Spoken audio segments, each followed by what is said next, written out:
Thank you to the United Nations Choir.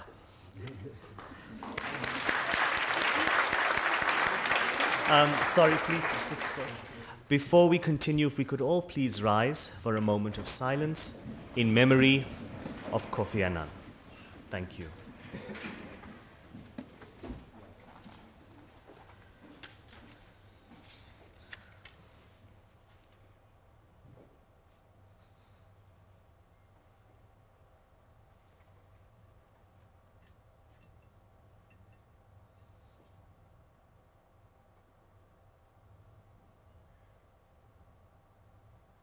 Thank you, ladies and gentlemen.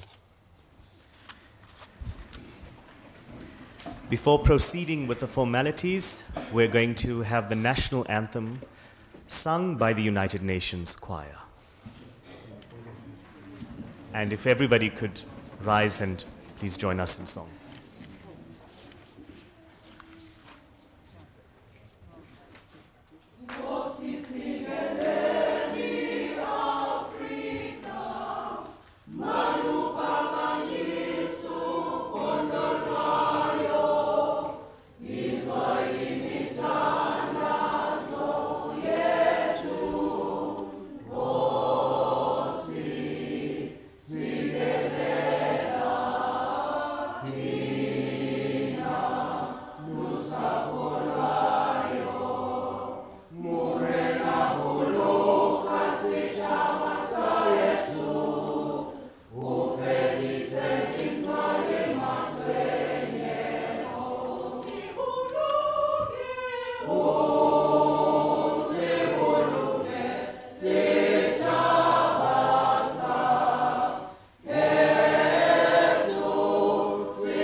Thank you. Thank you to the very recently launched United Nations Choir. This is not their full-time job, and I think you're just sterling effort. Thank you. Very good morning, ladies and gentlemen. Welcome to this morning's memorial service. My name is Sudesh Reddy, the Communications Specialist at UNICEF South Africa. I'm also Vice Chair of the UN Communication Group, one of the many UN entities involved in this commemoration today. We have an illustrious panel of speakers this morning, so the tributes will be eloquent and fitting. So I'm not going to say very much. Just a few housekeeping rules. If I could please ask that cell phones be put on silent or switched off.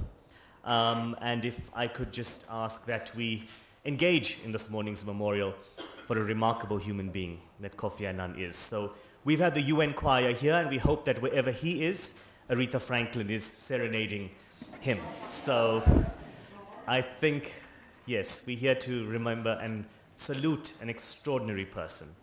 There's a great deal of pride that we feel in this country. Kofi Annan was claimed as ours by so many, by South Africa, by Africa, and of course, as a true internationalist that he was, by the world. Our first speaker for this morning, and we've had slight changes to the program, so there are minor edits to it, is Professor Makhanya, the Vice Chancellor of the University of South Africa, UNISA, with whom our Secretary General had a strong link. Professor Makhanya, thank you for hosting us this morning and for helping us put this together at very short notice. Thank you.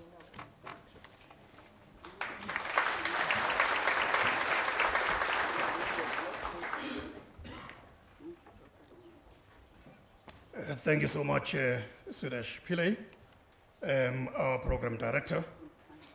Let me just greet our Minister Nkosazana Dlamini Zuma, Minister in the Presidency, and I also want at this point to greet the Executive Director of UN Women, Ms. Phumzile Mlambo-Ngcuka, who also is the former Deputy President of our country, former UN High Commissioner for Human Rights, Judge Navi Pillay, CEO of the Nelson Mandela Foundation, Mr. Silo Hatang. I just want at this point to greet the Ghana High Commissioner to South Africa, His Excellency Ambassador Welile Nhlapo,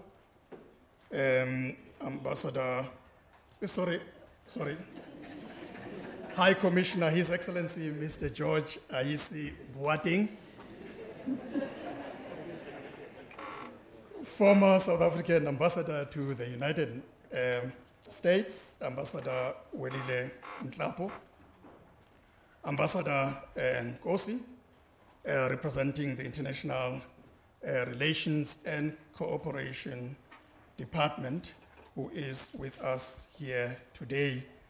I also just want to say it is appropriate at this point to greet our resident coordinator of the United Nations in South Africa, Ms. Nados Bekele Thomas. And I also want at this point to greet all the members of the diplomatic corps and representatives of the multilateral organizations, representatives of our South African government, members of our council and our academic community. Distinguished guests, ladies and gentlemen, on this solemn occasion of paying tribute to the departed gentle giant and global icon, the former Secretary General of the United Nations, Kofi Annan, I extend a warm African Ubuntu welcome to UNISA. This is a fitting space to perform this last farewell of this great statesman, as we have both a continental and global footprint, and moreover, we have, as a university, honored the late Kofi Annan with a doctoral degree in recognition of his outstanding achievements in a volatile global geopolitical sphere. UNISA welcomes the United Nations as this university has become your second home, given the many partnership programs that we've undertaken in our endeavor to shape the future in the service of humanity. We welcome the Ghanaian community members in attendance and acknowledge that you have given Africa and the world a trailblazer and eminent Africanist, that is in the name of the late Kwame Nkrumah. And you again never stopped there, but produced one of the finest, the most polished international statesman and torchbearer, Kofi Annan. Whilst you may claim Kofi Annan as your own, he belonged to the world. Hence, we proudly lay claim to him as one of our own, as he belonged to all of us in the world. This African elephant had risen in stature to the level where we could all still have a piece of him, as he touched every part of the world, both as the United Nations Secretary General and a global citizen committed to a humanitarian cause. We gather here and join our hands to salute you and bow our heads in great respect to the selfless contribution that you've made. When some people leave, when the ultimate arbiter of life decrees, they leave a vacancy, whereas the great, impactful trailblazers and pathfinders, such as this great African son, leaves his legacy that generations to come will benefit from. A wise man of great intellect, a generous, gentle soul, and a simple, unassuming, decent human being is gone. He was one of Africa's best ambassadors on a global stage, and for that, we salute him. It was only a few weeks ago, on 17 and 18 July, that I saw this great African attending the Mandela Memorial Lecture. Little did we know that he had come to say goodbye to all of us. Son of the world, go and tell Mandela that the quest for social justice is not yet achieved. Go and tell Martin Luther King Jr. that his dream of a better world is still facing raging storms across the world. Go and tell Kwame Nkrumah that the dream of African unity is not yet achieved. Go and tell Mother Teresa that the world still has people sleeping on the sidewalks, so the dream of eradicating poverty is not yet achieved. We also pay tribute to our departed mother, Mama Veronica Zondani Sobukwe, but we also pay tribute to our departed sister, Aretha Franklin. As we welcome all of you to this solemn occasion and tribute to this great man, we say he lives part of him with all of us. And it is on us to define the mission of our time and complete the race of generations that Kofi Annan ran. May his soul rest in everlasting and eternal peace.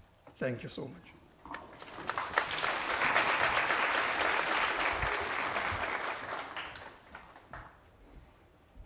Thank you, Professor Makanya, and for the unstinting support of UNISA for the United Nations mandate in South Africa. Now we can hear Kofi Annan's words in his own voice shortly in a very short video, which I understand is his farewell speech that he delivered in December 2006. So if we can please play that clip.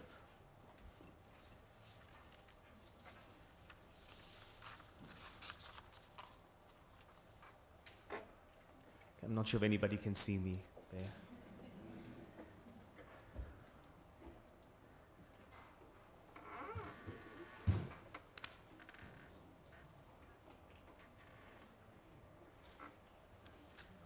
Murphy's Law. Okay, We will continue with the program, I think, while that technical glitch is being sorted.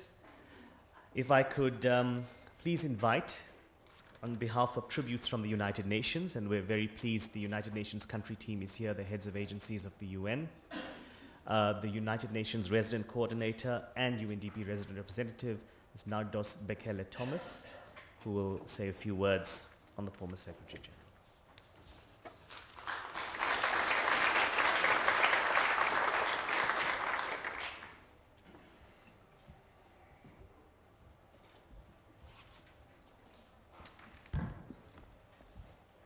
Thank you very much, Program Director.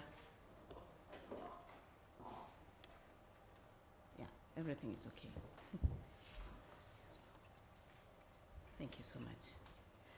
The most distinguished minister, my sister, Madam Nkosazana Dlamini Zuma, Minister in the Presidency, the Executive Director of UN Women, another sister and mentor, Fumzile Mlambo Guka.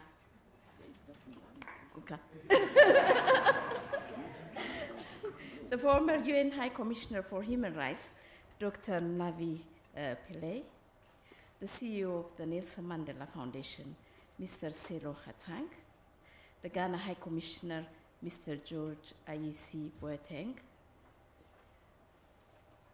the Vice Chancellor of the University of South Africa, a good friend of the UN. And then I would say also I want to salute another friend who I knew from my old time, is the former Minister of Finance, Trevor Manuel. Welcome. And of course, I shouldn't forget the current and the present friend, a day-to-day, good friend is the DG DERCO, Ambassador Kosi Mzlosi. All ambassadors, friends of Dr. Kofi Annan from DERCO, former and current ones, all government representatives, diplomatic corps, ambassadors, high commissioners who are here, my colleagues from the United Nations family, all other protocols observed. Each one of you is distinguished friend of Kofi Annan, and you are most welcome. On behalf of the United Nations system in South Africa, kindly allow me to thank the leadership, first of all, of the University of South Africa for hosting us this morning. This is most appropriate because the former Secretary General of the United Nations, Dr. Kofi Annan, was bestowed an honorary doctorate by this very university. In a way, we have brought this memorial to one of Kofi Annan's homes in South Africa.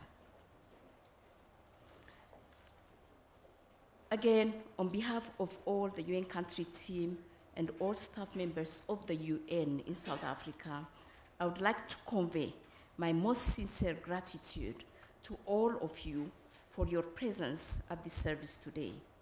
As the UN family in South Africa, we felt that it would have been a great injustice for us to sit by and not bring South Africa together at a time like this. Not only because a great African has fallen, but because Kofi Annan was such a great friend of this nation of South Africa. We gather here this morning as just a couple of hundred people, but I am sure that the collective feeling of sadness and loss permeates well beyond the confines of these four walls. I can confidently say that on the morning of 18th August 2018, the world was poorer with the sad news of Kofi's death. That morning, one of humanity's brightest lights was dimmed. The African brightest star was eclipsed. Personally, the news of his passing hit me a little harder because I did not just lose a global icon and champion for human rights and dignity, but I lost a big brother, a mentor, a friend. I consider myself as having been highly privileged to have walked my own life journey in very close proximity to this giant. Kofi Annan was a childhood friend to my late husband, and over my many years of marriage, he became a very good family friend as well.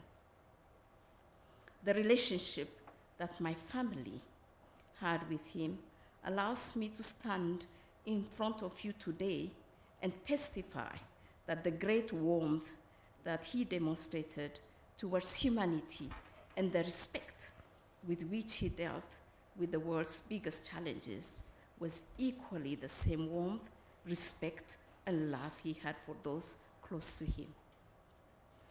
I think this was without doubt one of his greatest attributes, in that he did not have a public persona separate from the values he lived his own life by.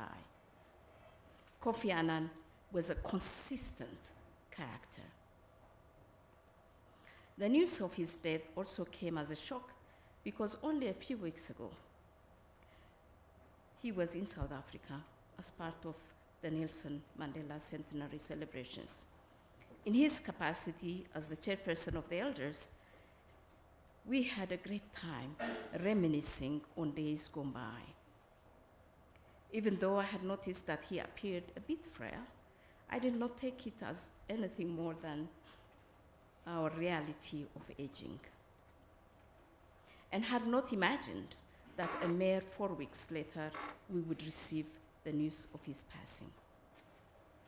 I reminded him of how he defended me about my height.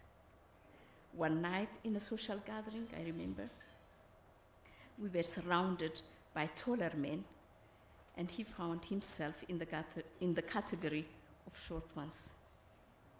He looked around and he said, "You know, when God created human beings, he made some of us concise and concentrated."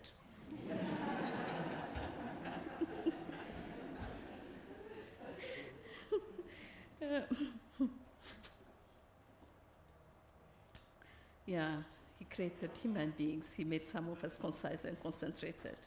What was left was added to others, like you. He turned to me and with sympathy, he said, "Never let them intimidate you." Indeed, Kofi Annan was a complete person, the best Africa could offer.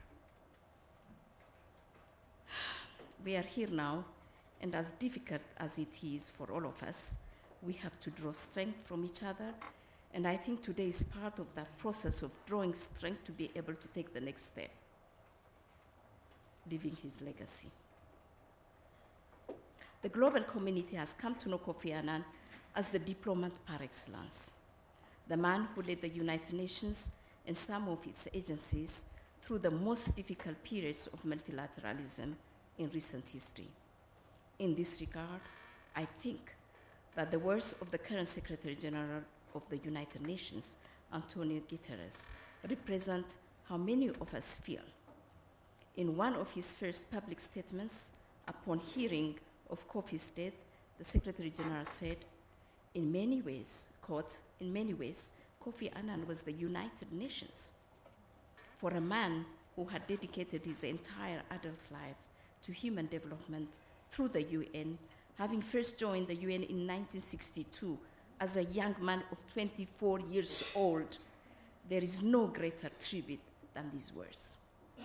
Indeed, in many ways, Kofi Annan was the United Nations. As much as I had the great pleasure of having known Kofi personally, I was equally fortunate to have known him professionally through our work in the United Nations over many years. I came to know a man dedicated to the best values of the United Nations, integrity and professionalism. In 2007 and 2008, I had the privilege and opportunity to observe Kofi Kofi Annan mediates international crisis with the utmost integrity. At this time, I was based in Kenya, and the country was beset with terrible post-elections violence that threatened to tear that country apart, with the major players unwilling to yield. We left our homes and spent weeks and months at the Serena Hotel in support of Kofi Annan's dignified intervention and skill, which averted finally a civil war in that country. To this day, many Kenyans have a great deal of appreciation of Kofi Annan's role in ending the violence that followed those elections in 2007. In this regard, I read with some interest the words of Raila Odinga, the former Prime Minister, and who was in the opposition, and who is now in alliance with the current government. He said this upon hearing of Kofi's death. He wrote, "In Kenya, quote unquote, in Kenya we retain fond memories of Dr. Annan as the man who stepped in and saved the country from collapse following the 2007-2008 post-election violence. Much remains to be done of the plan he proposed for the country as a roadmap to lasting peace and stability. And it is my hope that we could do it in his honor. More than any other UN Secretary General, Annan pushed the world to see the importance of human rights to peace, security, humanitarian affairs, economic and social development. His death is a major blow to the push for respect of human rights across the globe," unquote. It was his absolute dedication to human rights that earned him accolades like these across the world. I think the time he spent at the United Nations Commission for Human Rights and at the Department of Peacekeeping Operations exposed him to the worst kind of human atrocities and served to strengthen his resolve for a world underpinned by human rights for all. His passion for a better world was not only seen at the worst of times, such as in Kenyan experience of 2007, but could be observed in the joy he had in interacting with the most excluded sections of our society, in particular the poor. Sometime in 1995, in the aftermath of the genocide in Rwanda, I recall I was supporting the government of Uganda as a principal technical advisor on private sector development, and we had invited Kofi Annan as part of the work we were doing in creating and supporting youth and women enterprises. It was amazing to see the Secretary General of the United Nations interact with those women and children in the way that he always did, driven by a deep compassion and love for people. As I conclude, allow me to reflect on some of the major contributions Kofi made in the UN during his time as its Secretary General. The first must be the introduction and adoption of the Millennium Development Goals as a global development framework in 2000. True to the character of Kofi Annan, the 2000 report that led to the adoption of the MDGs at the Millennium Summit called to free our fellow men and women from the abject and dehumanizing poverty in which more than 1 billion of them were confined, and to put people at the center of everything we do. This clarion call came to define the work of the United Nations and its agencies across the world, and as a result of the adoption, as you know, of the MDGs and their implementation within the 15-year period between 2000 and 2015. This was considered as the most progressive for human development, in particular in terms of reducing global poverty levels.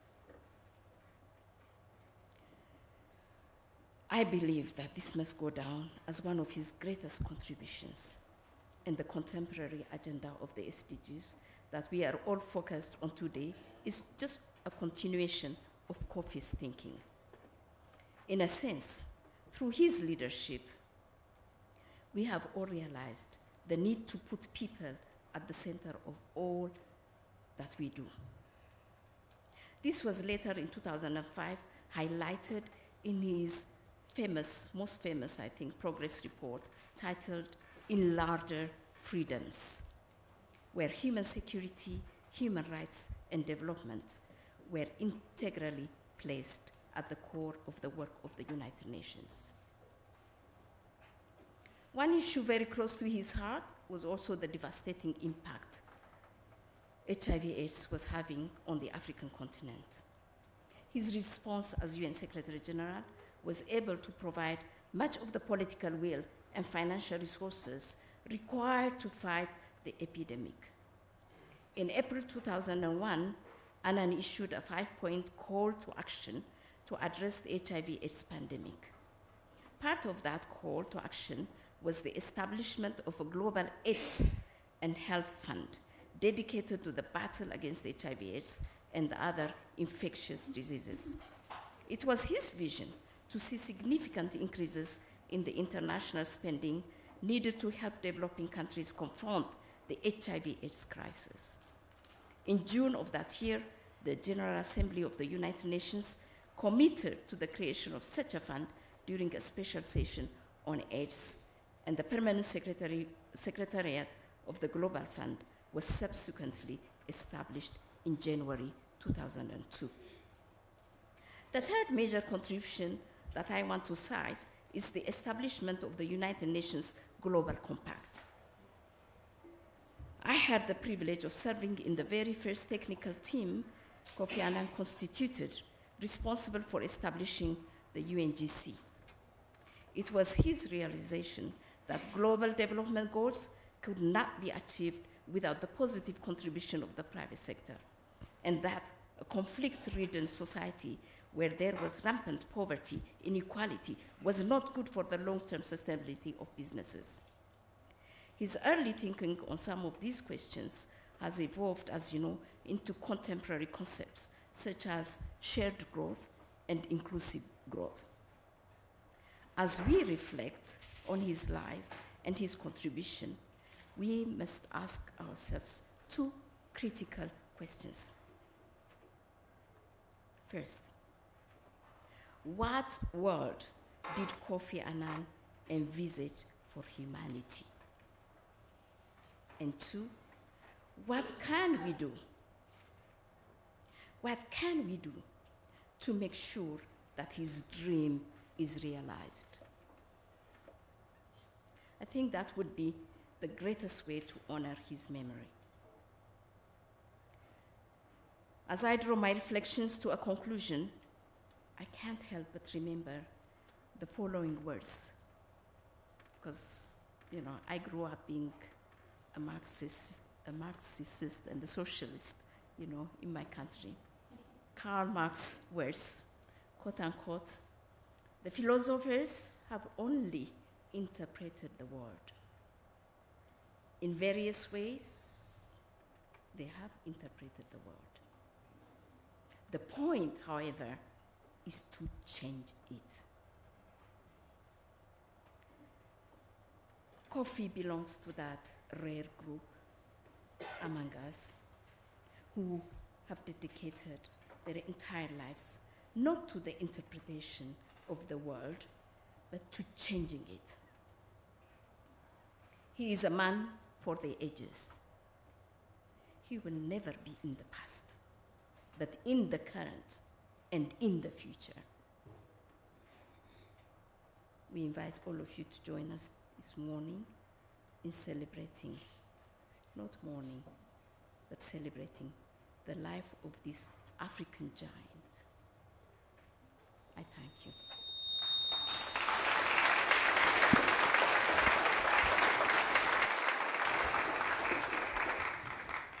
Thank you very much to the United Nations Resident Coordinator, Nardos Bekele Thomas.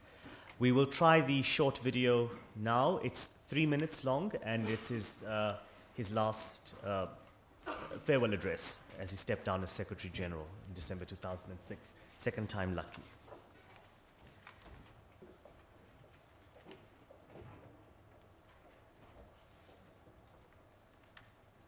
Dear friends and colleagues, saying goodbye is never easy.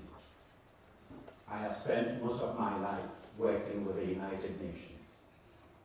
I feel it is my home. I can think of no other job in the world that would have been so rewarding. And I have met wonderful people along the way and made many friends around the world. It has been an extraordinary privilege to serve as Secretary General these last 10 years. I believe we can all feel proud of what we have done together in that time to address some of the world's most pressing challenges. Sometimes we have shared the exhilaration of success, such as winning the Nobel Peace Prize in 2001. At others, we have faced bitter trials, especially the tragic loss of 22 of our friends and colleagues in Baghdad in 2003. Without your support, I could not have achieved what I did or got through some very difficult times. And through it all, you, the staff, have maintained your professionalism and commitment and remained true to the spirit of the Charter and the principle of an independent international civil service. That principle remains central to the UN's mission, and I know you will continue to defend it. We now welcome a new Secretary General who will bring fresh energy and new ideas to the task. I know that he will find in you, as I have, the most talented, dedicated, and conscientious staff that anyone could hope for. As we begin the next phase of our lives, Nan and I will still be with you in spirit. I have often said that you can take the man out of the UN, but you can't take the UN out of the man.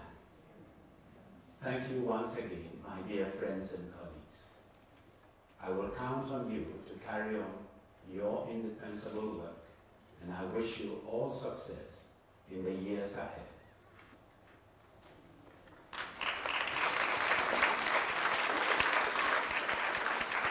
In the words of the great man himself. Indeed, Kofi Annan is the only Secretary General to have risen through the ranks as a UN staff member. And for a lot of us in the UN as staff, he's been an inspiration at so many levels. His commitment and his cool, calm, and collected demeanor. Some of us who had the opportunity to work with him over a few years will attest to that. So I'm glad we could hear his words. Our next speaker is the Executive Director of UN Women, Ms. Phumzile Mlambo Nguka. We are extremely honored to have you here. Somebody whose service to South Africa has continued with service through the United Nations. And we're very honored that you could address us this morning.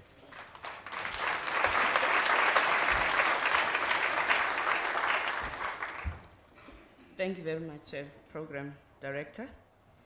Minister in the Presidency for Planning, Monitoring and Evaluation, Dr. Nkosazana Dlamini Zuma, Vice Chancellor Makanya, UN Resident Coordinator Nados Bekel Thomas, and the UN colleagues present here, former UN High Commissioner for Human Rights, Judge Navi Pillay, Ghana High Commissioner Mr. George Aisi Boateng, CEO of the Nelson Mandela Foundation, Mr. Silo Hatang, Ambassador Ngosi of DIRCO, friends of Kofi Annan of the United Nations, and good South Africans.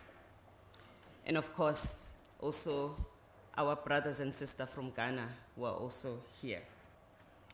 We are gathered here to mourn the untimely death of Kofi Annan.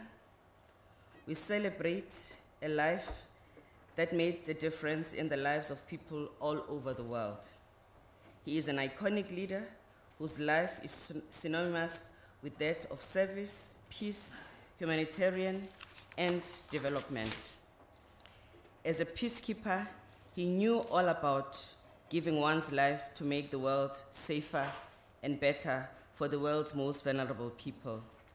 As United Nations Secretary General, he strengthened the peacekeeping system following the recommendations that ensured that the UN must structure itself in order to dramatically expand workload of increasingly complex and multidimensional missions.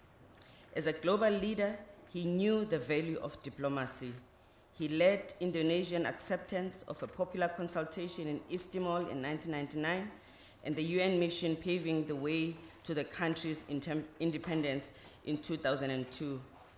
I was fortunate to be at that celebration of independence in East Timor at that time as a delegation of the ANC, and he was phenomenal. He ensured a large peacekeeping force was assembled for Liberia, and he played a crucial role in ending that civil war, leading to democratic elections in Liberia in October 2005. And of course, we ended up with a female president in Liberia. He brokered peace in Kenya during the post-election violence in 2007, where he made sure that that country was able to find itself back on its feet. As the face of the United Nations, he represented the nations with fortitude and dignity, and with every setback he faced, he was able to face the challenges ahead and rise up again. He was loud in a soft-spoken manner, and he was heard in every corner of the world. Women heard him when he said, "Gender equality is more than a goal in itself. It is a precondition for meeting the challenges of reducing poverty, promoting sustainable development, and building good governance." He also said, there is no tool for development more effective than the empowerment of women. He also weighed in on the issue of violence against women, and he said, "Violence against women is perhaps the most shameful human rights violation, and it is perhaps the most pervasive human rights violation. It knows no boundaries or geographic, culture, or wealth. As long as it continues, we cannot claim to be making real progress towards equality, development, and peace." Under his leadership, here in South Africa, we hosted the World Summit on Sustainable Development in 2002. Minister Dlamini Zuma was Minister of Foreign Affairs. I remember him spending sleepless nights negotiating. In fact, I think there were 2 days, Minister, when you did not sleep because of the intensity of the negotiations. He had a vision and a passion for Africa, which saw him, and under his leadership, ensuring that the UN established the UN Office of the Special Advisor on Africa, which is now headed by Under-Secretary General Biens Gowanas, a seasoned product of SWAPO, who distinguished herself at the AU as a Commissioner for Social Affairs. His last big events were in our region in South Africa and Zimbabwe. He walked with the elders, with Mama Gracia, even though he was not in the best of health. He honored Madiba's 100-year celebration. At a side event, during that celebration, he patiently and enthusiastically engaged with young people, and he even obliged them when they asked him to stay with them a little longer instead of rushing to his next engagement with even more important people. And that was the caliber of the man. He led the team of elders in Zimbabwe calling for peace during the recent elections. He worked for this continent until his last weeks and his last days. He literally fell with his boots on, like the good peacekeeper that he was. There must be a special place in heaven for people like Kofi Annan, for people like Madiba, for people like Albertina Sisulu, for people like Kwangari Maathai, and I hope also there will be Aretha Franklin with them in that space, which would make it even nicer. And I also hope that place too will be a place for Mama Sobukwe. As Secretary General Guterres said, Kofi Annan was a true voice for the voiceless. He did not shy away from the most challenging issues, but worked creatively to bridge the difference and protected the most vulnerable. He stood his ground without antagonizing others. His humility, good humor, courtesy, and charm went hand in hand with enormous wisdom and strength. In these times of growing political divide and intractable conflicts, we need the peacemaking spirit of Kofi Annan even more. In Kofi Annan, Africa gave the world its best: a son of the soil, a gentle giant.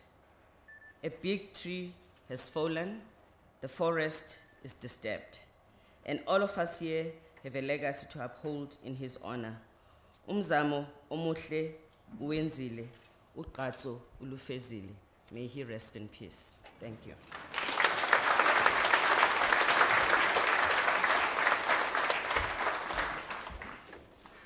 Thank you very much, Executive Director Phumzile Mlambo-Nzuka, for also giving us an overview of the immense contribution that Kofi Annan made. Ladies and gentlemen, 10 days ago, we also said farewell to the former director of the UN Information Center, Ms. Hannah Yilma, who retired in South Africa, having directed the UN Information Center here and lived here for the past 18 years. So we also say farewell to her. And Hannah was associate spokesperson in the office of Kofi Annan. And she would quote him regularly, reminding us that the United Nations may sometimes be flawed, but it is a necessary institution. And I think Kofi Annan himself said it in a Hard Talk interview just a few months ago on BBC, when he said, if the United Nations did not exist, it would have to be invented. So on that note, I would also like to call our next speaker, Judge Navi Pillay, is the former United Nations High Commissioner for Human Rights, and like our former speaker, is a child of South Africa, and we're very delighted to have you here. Thank you very much.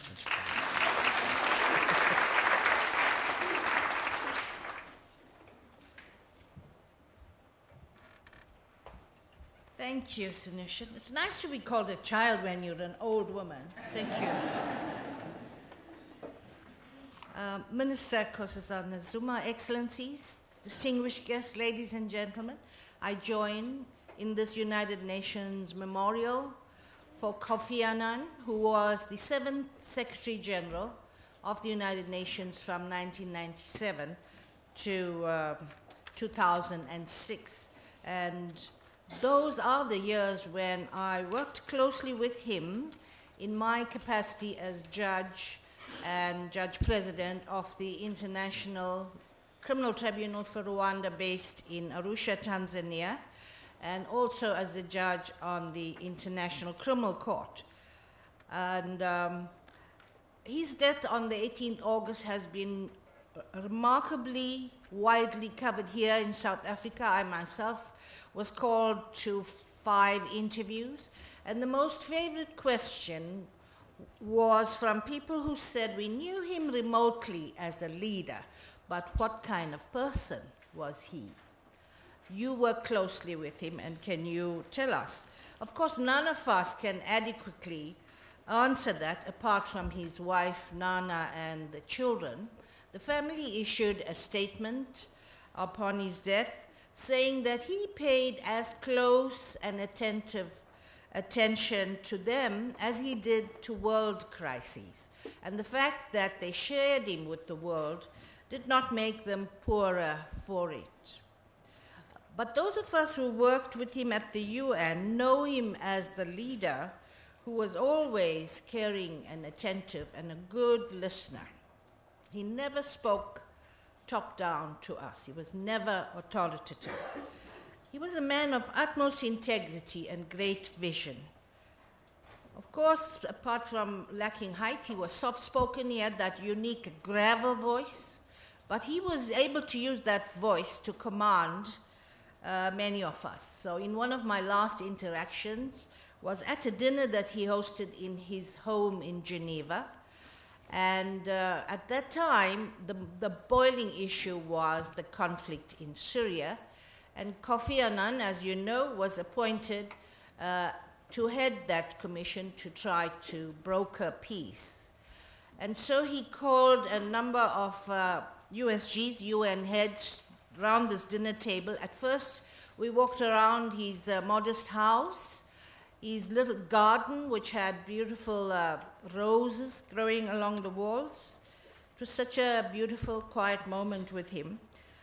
But over the dinner, we were all having our separate conversations, and suddenly his soft-spoken voice brought us all to an abrupt stop. He said, we can't listen to many conversations. We can only listen to one. And so he then put these questions to each one of us, giving us the floor. And I was left with such an impression of his sincerity and seriousness in trying to broker peace in this terrible situation that was going on in Syria. And there he was, just like he conducted the meetings, even the dinner table, he directed the conversation. It reminded me of what he once said to me, that even as Secretary General, he always followed the advice of his colleagues and advisors. And at that dinner, his concern was that the very states who had appointed him to come up with the Syria peace solution were, in fact, undermining him by providing arms and ammunition and taking sides in the war. So how can he broker peace when the conflict was raging as a result of sides being taken by the superpowers and so on? And as you know, he then resigned from that commission, and he felt that he was being set up for failure. Kofi Annan is never a man who resigns from any responsibility. I felt then that he was really driven to a point where he felt he was being set up for failure. It was not an easy decision for him. I had the privilege of seeing him on a number of occasions during his retirement in Geneva. And on one occasion, we met over lunch at a lakeside restaurant, and people soon spotted him and started taking pictures. And he pretended not to notice them. And he quietly chuckled to me. He said, these tourists must have recognized us and are now taking pictures. So he was so quietly pleased about that. So you see what I mean? He was neither arrogant with self-importance, nor was he blasé with indifference. He cared that people had recognized him. And of course, they were recognizing him because of his work. The UN has come a long way since it was established 73 years ago by sovereign states to resolve their interstate disputes. From that, it has advanced resoundingly from a state-centered system of traditional international law into a norm-based institution of standards, values, and principles.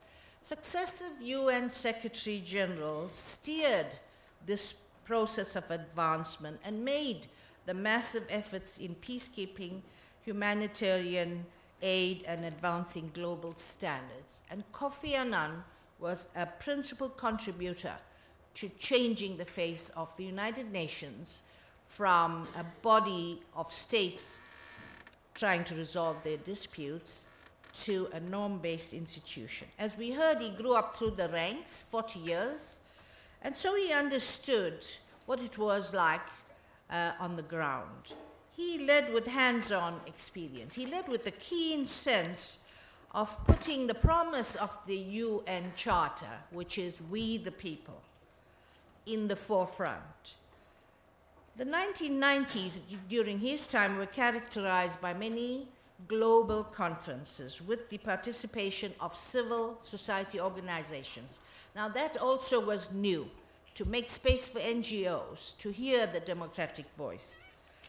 And in these conferences, the UN mapped out the norms and the targets in many areas of social and economic development, from human rights through population to women's rights and through adoption of the Millennium Development Goals in 2000, which, as you know, is the forerunner of the Sustainable Development Goals.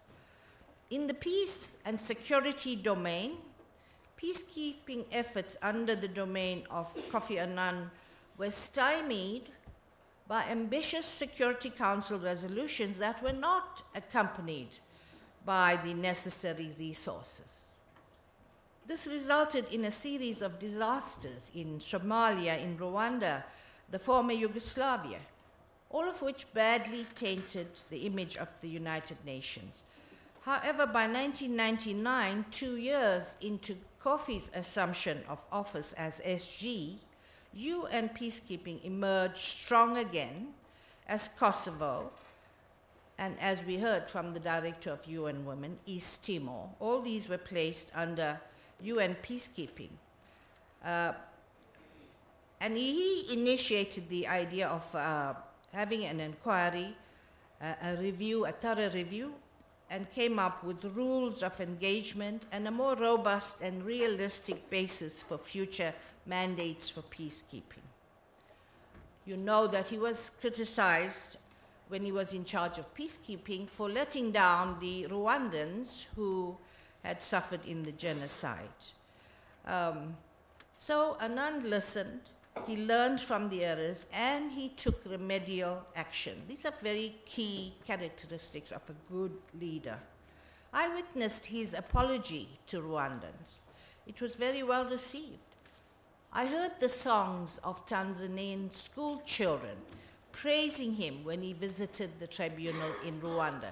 So he threw his weight and support for justice for Rwanda, and also for the ICTY as well. Let me say that so many crises occurred during his decade. There was 9/11, there was Rwanda, there was Srebrenica where people were killed. And he mentions in his speech his anguish over the killing of 22 UN staff in Baghdad.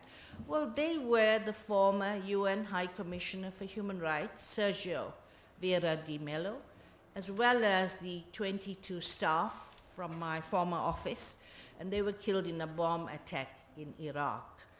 And why he suffered personal anguish for that is that he asked Sergio to leave his position as High Commissioner and head the UN mission in Iraq, which Sergio was reluctant to do. So he felt personal responsibility for this. So he was not a remote leader. He really felt anguish whenever a UN person lost their lives. And of course, the attack on Iraq happened during his time.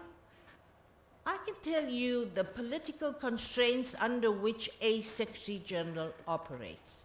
He is a public civil servant. He's answerable to states.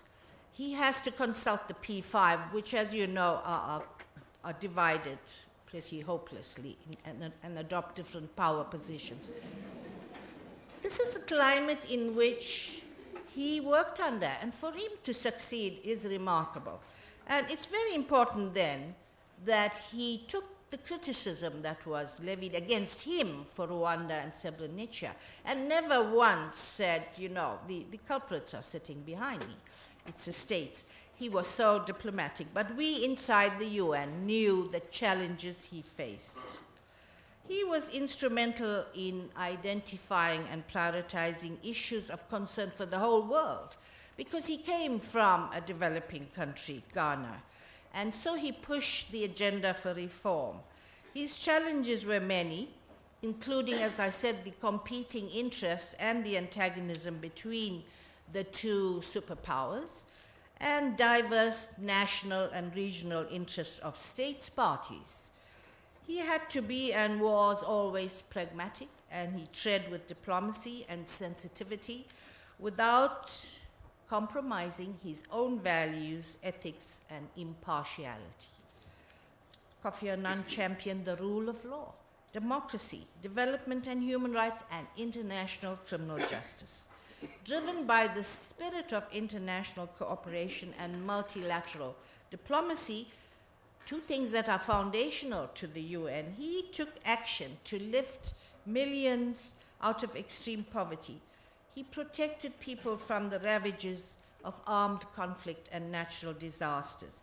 His MDG goals was a dramatic change in international affairs, placing, as we've heard, poverty at the top of the international agenda, rather than interstate disputes.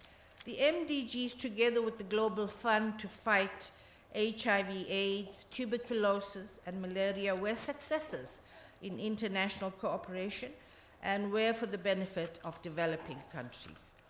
His initiative in developing the doctrine of the responsibility to protect, he felt that was part of sovereignty. What kind of sovereign government are you if you do not assume responsibility to protect the people in your territory? I can't tell you how that principle has and still is opposed by many governments, but he championed that. And together with him, we called for a broader concept of what is in the national interest, that what is in the collective interest is also in the national interest. I was so pleased that he came to The Hague for the inauguration of the International Criminal Court when we judges were inaugurated. He came to welcome the court because it offered hope to victims of the most heinous crimes. And this he did, even though the court was and still is not supported by important states, including 3 of the P5 countries. So here's a principled position that he took. As an insider, I can testify to the enormous effort and persistence needed to reach these many agreements and treaties that he did. It literally entailed the shedding of blood and tears over every agonizing word in those documents. Let me tell you the 2 important words that were not allowed in the Millennium Development Goals were human rights. So that ought to tell you how difficult these agreements are, but he led that process. I would say credit goes largely to Annan for his leadership, but you know what? He generously credits his staff, and let me quote him. Many of these achievements are due to the courageous and resourceful staff of the organization who dedicate themselves to humanitarian principles and who work tirelessly in the most dangerous and desperate places on earth where they are needed most. So true to character, he passes the credit to those who've done the work. His most famously quoted remark best describes a man and his work. He said, "Healthy and sustainable societies are based on 3 pillars: peace and security, sustainable development and the rule of law, and respect for human rights. There can be no long-term security without development. There can be no long-term development without security, and no society can long remain prosperous without the rule of law and respect for human rights." So these are very, very often quoted. On August 15th, just 3 days before his demise, Kofi Annan launched his Road to Peace 2017 by issuing his foundation's annual report that he had been working on for some time. Now, the true optimist that he was, he concludes with hope for the future. And he says that global crises can be resolved because we now have the tools and the experience. However, what we need, he said, is far-sighted leadership and political will. So until the end, he was a man for the people and a man of the people, a man of hope. Thank you.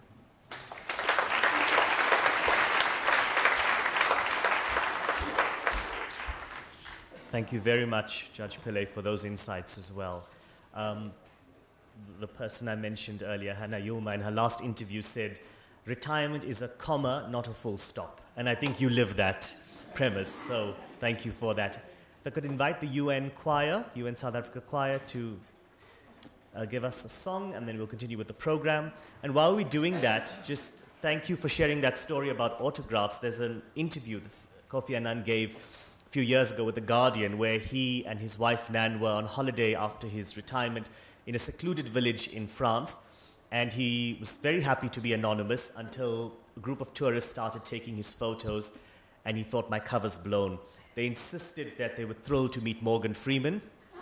And he then, being the polite and obliging self, then signed Morgan Freeman in their books, and then told the Guardian reporter, so when people say he needs no introduction, they should think about that. So we could ask the UN choir.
stand here as a proud daughter of the soil, deeply rooted in the wisdom of the elders that came before me, fertilized with education.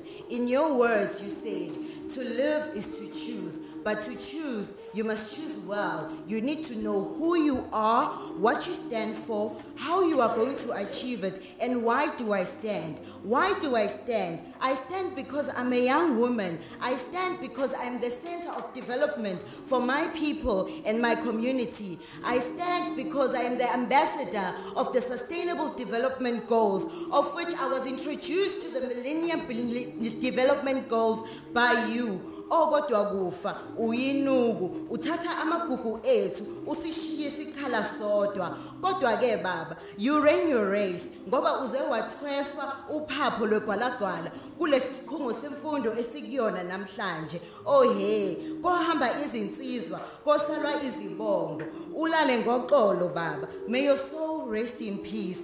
Busumuru yedase.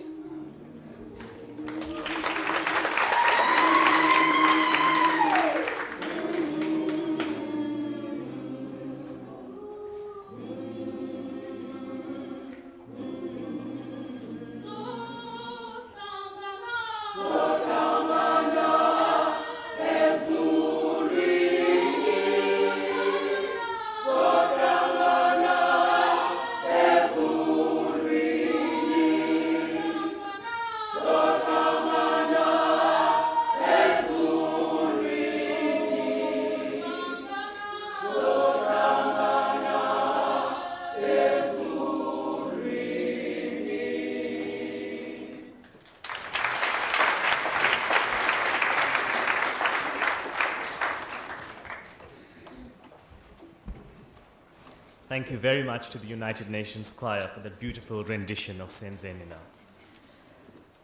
Our next speaker is Selo Hatang, the Chief Executive of the Nelson Mandela Foundation. And it's fitting that in your poem you talked about the elders, and that's what Selo Hatang is going to speak about, the indispensable role that Kofi Annan played in this remarkable group of individuals. Thank you very much, and thank you very much particularly to the newly formed UN choir. You know, Ambassador Nhlapa, they were saying, I wonder how new is new. Because knowing the UN, it might be that with their history, it's a 100-year-old choir, but they're just modest. Thank you very much again for this opportunity. Minister Nkosazana Dlamini-Zuma, the Vice Chancellor, Excellencies, ladies and gentlemen. I'm honored today to say a few words about Ntate Kofi Annan on behalf of the trustees and staff of the Nelson Mandela Foundation. We're devastated to hear of his passing. Having hosted him just a few weeks ago and experienced again his winning combination of dry humor and graciousness. So I went to him, Minister, and I said to him, well, you know, Ntate Annan, you must be relieved that you, in your time, you at least could get a letter on foreign policy by a particular country, or that a country is about to declare war on another country, and these days it's done through Twitter.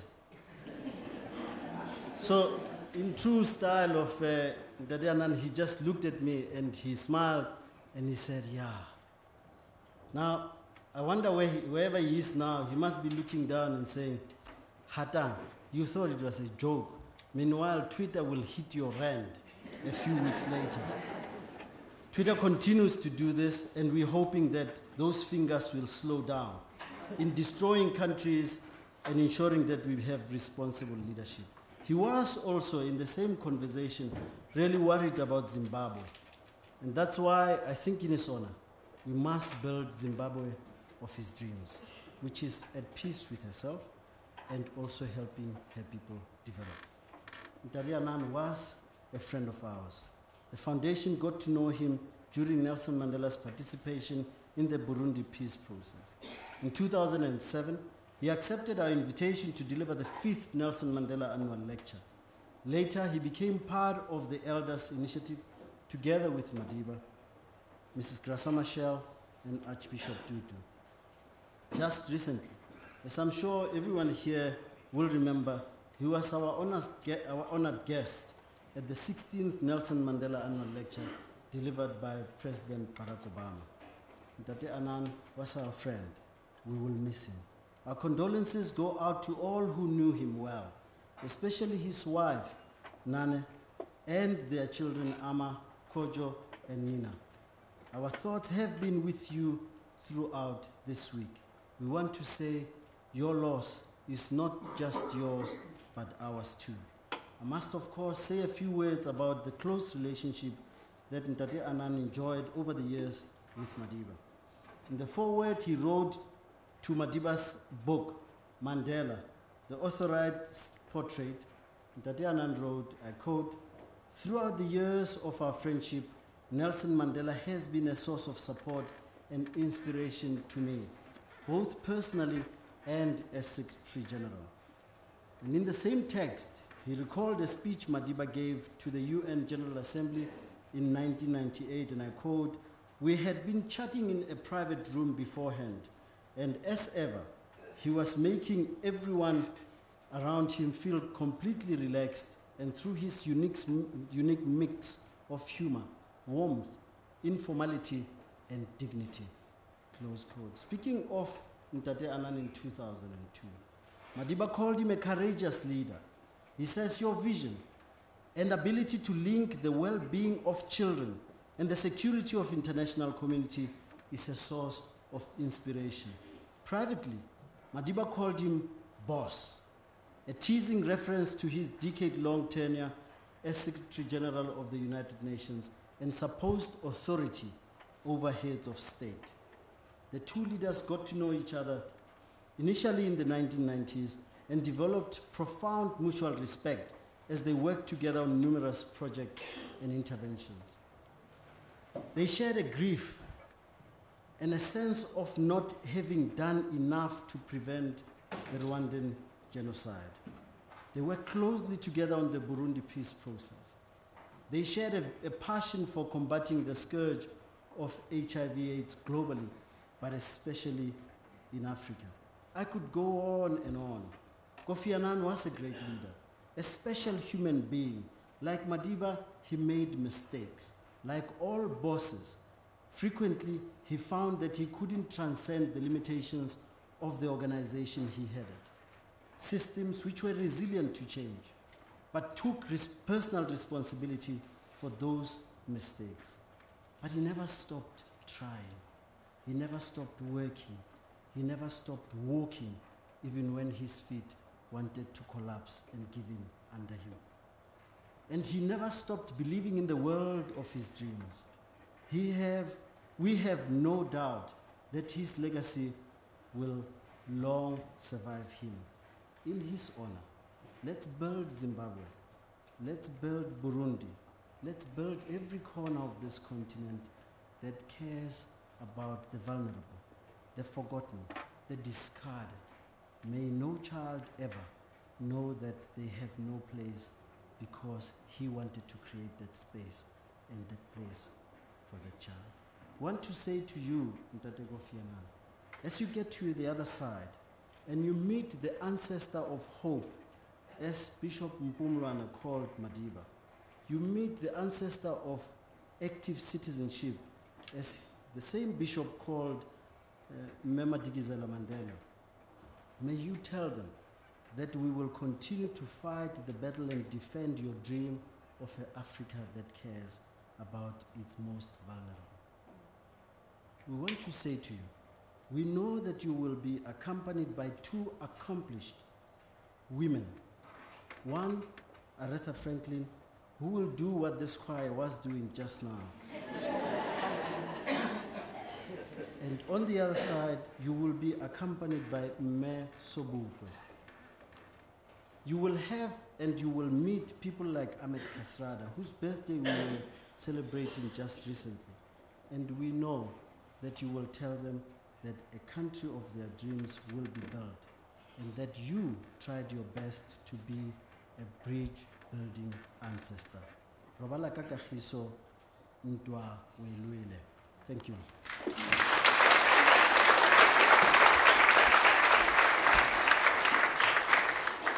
Thank you very much, Selo, and thank you for the amazing work the Foundation's doing as a key partner of the United Nations in South Africa. Our next speaker is the ambassador of Ghana. And as much as South Africa claimed him, claimed Kofi Annan, and Africa did, and the world did, I think Ghanaians may have pipped us a little bit to being the most proud of Kofi Annan. So if I could please ask the High Commissioner, I ought to know this, of Ghana, Mr. George Aisi Boateng, to say a few words, and he will be accompanied by Patrick Poby, who will play a flute alongside a few words. So thank you very much.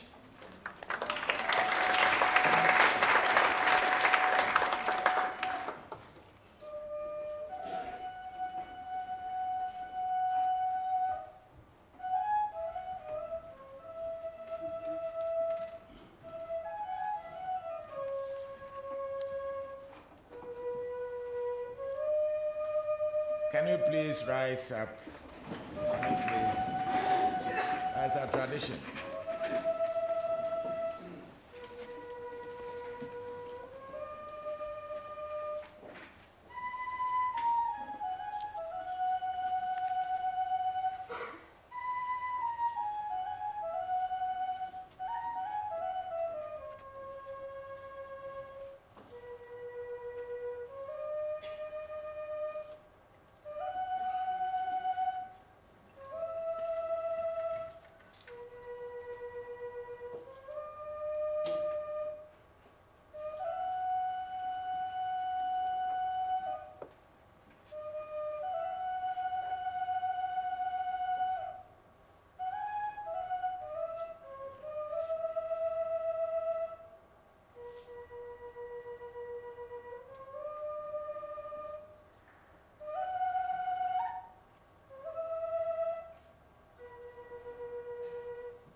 Sit down.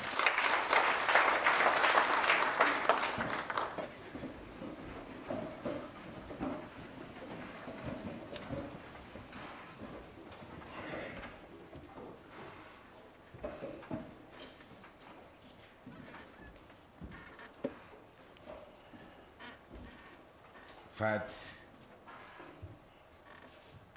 saying goodbye to a family man, such a personality. I called him Uncle Kofi. It's not easy for me, but I'll try. Your Excellencies, Honorable Minister, Your Highness Judge, Prof. VC, and my dear UN Resident Coordinator, all other protocols observed. It's with heaviness of a heart I make these remarks on behalf of the President of the Republic of Ghana, His Excellency Nana Danko Akufo-Addo, and the good people of the Republic of Ghana, at this memorial service in honor of my own uncle, Kofi Annan. When I got invitation from the Office of the Resident Coordinator of the United Nations in Pretoria to deliver this tribute on Kofi Annan, Secretary General of the United Nations from 1997 to 2006, given the rather limited time at my disposal, I said to myself, I cannot delay. I have only 48 hours to deliver. Let me put down some ideas. And indeed, as I sat down listening to the speaker after speaker, the steam has been taken out of me. Because virtually what I have to say about my uncle has been said by them all. And they are true stories. But I'll manage. So what I'm going to tell you about Kofi Annan today is just some synopsis on the legacies that public leaders often tend to leave society during their terms of office. Kofi in Akan parlance, Ghanaian Akan parlance, means someone who was born on a Friday. And I wonder why you chose today, Friday, for this memorial service. He was born on Friday. That's why it was called Kofi. And Ata, in between that name Ata too means he was born a twin. So Kofi has some peculiar historical antecedents in his name itself. And in Akan, in Akan, we have an axiom which says that every name has its own peculiarities, and that is Kofi Annan for you.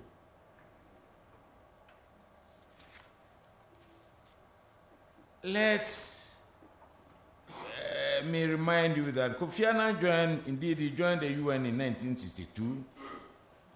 And one cannot do justice to this international icon by just looking at his accomplishment over this 56-year period. So when I got here this morning, I was telling the resident coordinator, he said, "You give me 10 minutes to speak about Kofi Annan." I beg to differ. He has a tall list of achievements that if I should eulogize on Kofi, it should be a whole day or more. But I'll try to limit myself to the time given to me and make do the subject about Kofi Annan. Kofi was born, the records show that he was born in 1938 in Kumasi. Kumasi is the second capital city of Ghana, those who don't know Ghana. And it is the administrative capital of the Ashanti Kingdom. And that is where I live.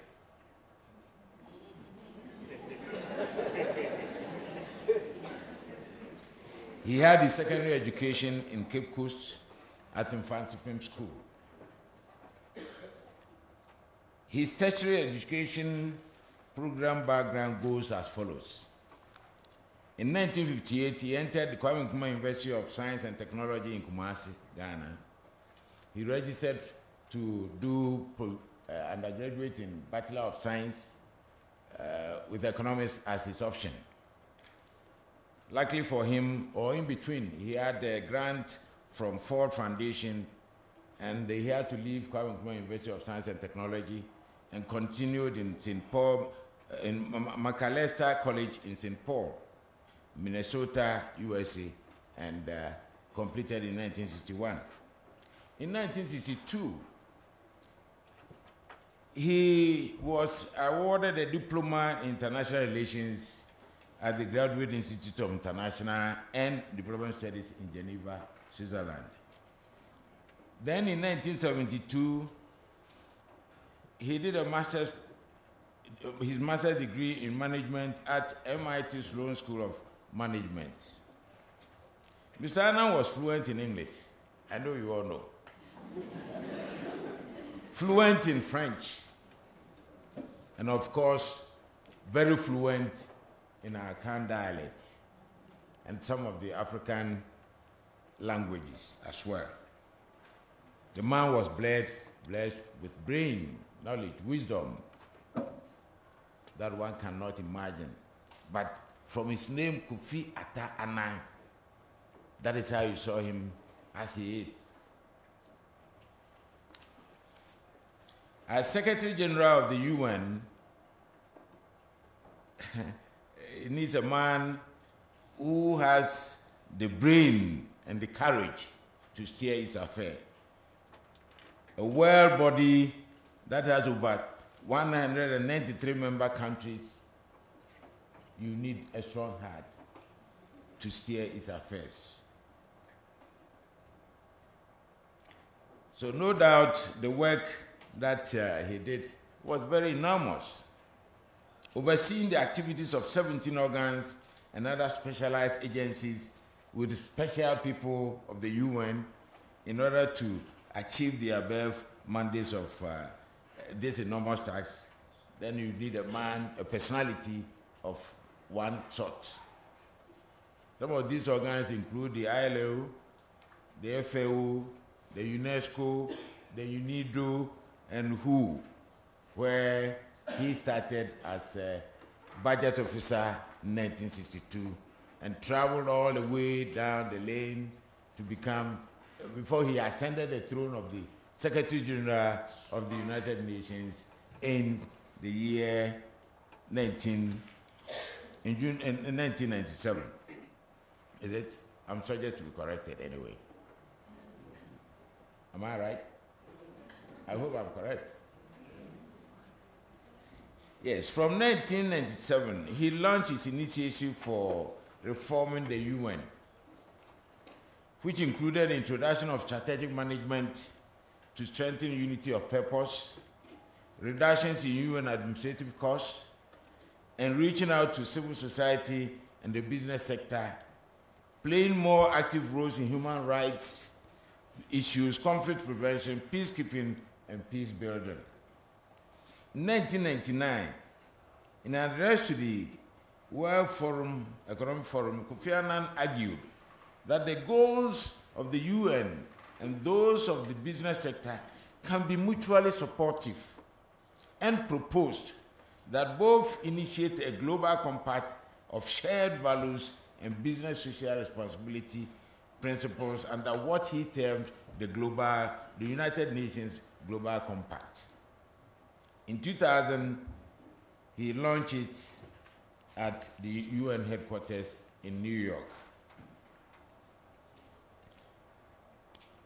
Mr. Kofi Annan played important roles on the following. 1, the 2003 US-led invasion of Iraq. Annan supported the efforts by East Timor to secure independence from Indonesia. Iran's nuclear program, Iranian Holocaust Denial Conference in 2006, UN Peacekeeping Force for Darfur. He was responsible for certifying Israel's withdrawal from the Lebanon. Annan led talks in New York, which led to a settlement of the dispute between Cameroon and Nigeria over the Bakazi Peninsula, and now also worked with several Arab countries and groups on women's rights. In 2000, Kofi Annan launched the Millennium Development Goals. The Nobel Committee decided that the Peace Prize was to be divided between the UN and Kofi Annan in 2001. So they were both awarded the Nobel Peace Prize for their work for a better organized and more peaceful world. The oil for food issue. As we might recollect, in December 2004, reports surfaced that Kofi Annan's son, Kofi Annan, had collected money from a Swiss company which had won. I told you.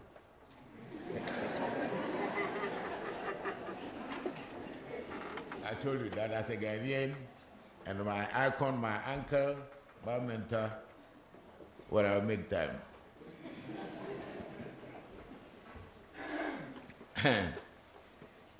Yes, in 2004, there was an issue involving Uncle Kofi's son, Kofi Annan, that he had received some money from a Swiss company which had won this contract on this oil for food. And so Kofi, strict as he was, set up a committee to investigate. Lo and behold, a year after, the young man was exonerated from the allegation. Praise the Lord. Mr. Annan's remarkable influence on developments in Ghana cannot be discounted. He was constantly consulted on all issues when they arose. No doubt, the state honor in his memory built an edifice called the Kofi Annan Center of Peace for Peace and Arbitration Causes. Then also the Asante King, the Tumfosi to the second of the Republic of Ghana, conferred the title Busumuru on him. Busumuru is a singular title that is held by one person, and it is only, he is only the first and the only one that has had that title from Asante Kimpon. So please, you and Choir Master, thank you for mentioning his name in your song. Thank you very much. Kofi Annan's achievements and other activities are enormous. They are huge, and because of time constraint, I cannot recount them here. But I can only say that indeed it is difficult to say goodbye to a loved one, and I will take this opportunity to say, Kofi, why you be? You paid your dues, you played your part to the world. Nanti the year to wait, I mean, safe journey and rest in perfect peace. Thank you.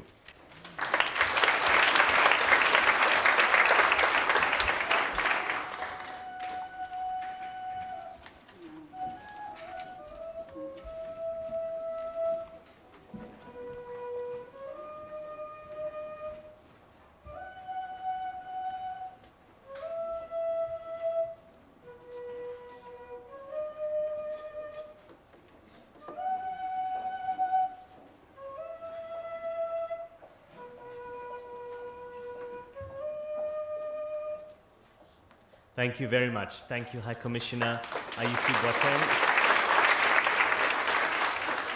And thank you for your experiences and insights as to somebody who you considered an uncle. Our next speaker is Ambassador Welile Nhlapo, former South African ambassador to the United States, and a senior official in the United Nations Department of Political Affairs. At one point, someone who worked closely with Secretary General Kofi Annan. If I could welcome you to the stage. Ambassador Nhlapo.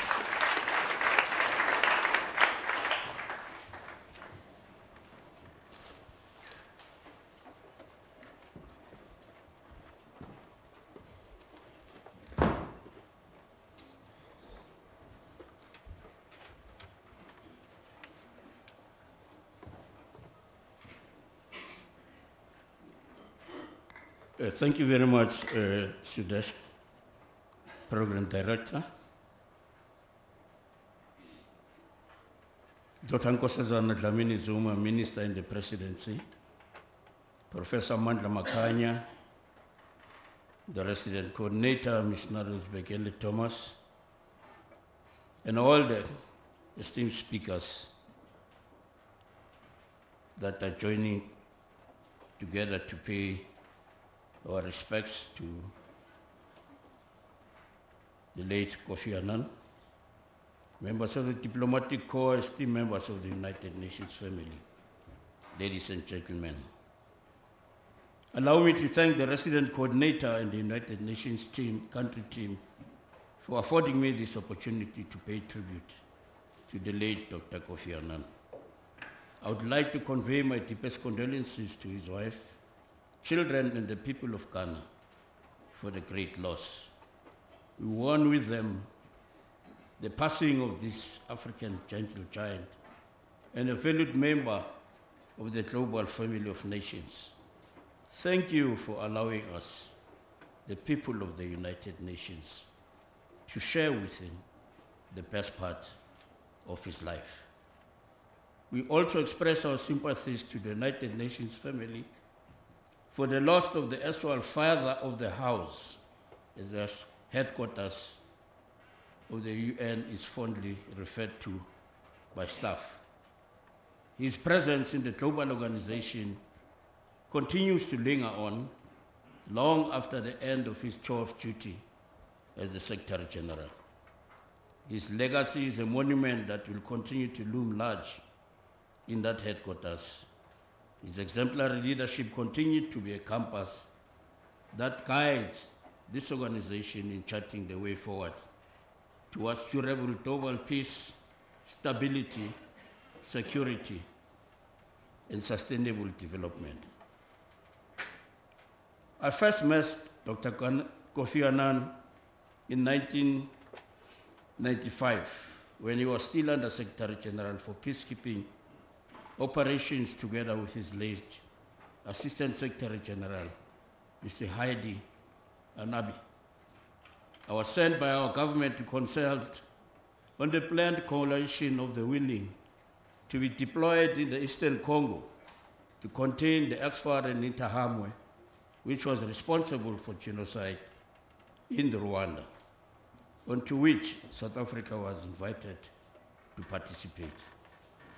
He advised us, his advice helped us to have a clear appreciation of how the UN deals with challenges of this nature, guided by the charter of the organization.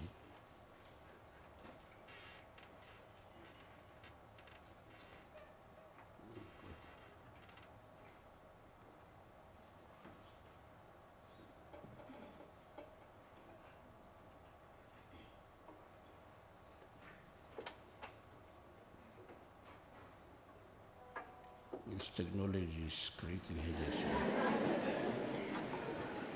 Guided by the Charter of the United Nations organization, our first and lasting impression was of a selfless African committed to peace in the continent and his profound understanding of the United Nations system.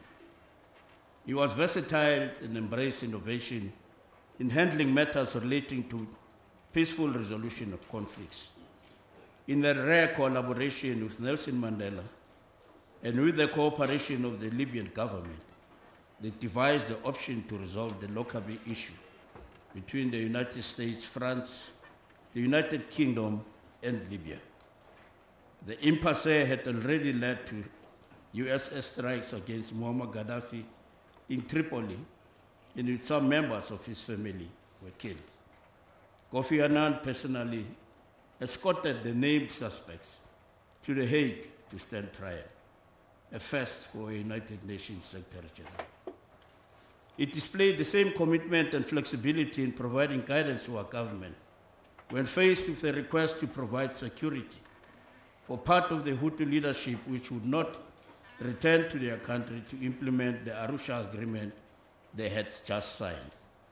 Their main problem was a Tutsi-dominated army which they did not trust to guarantee their security. He clearly understood our difficulty in accepting his advice to engage private security companies to provide the protection. This was due to our experience of the activities of South African private security companies in fending conflicts on the continent whenever their services were sought. We're in the process of passing a law against any foreign military assistance. It gave us the basis to deploy our military elements to provide such security as provided by Burundi.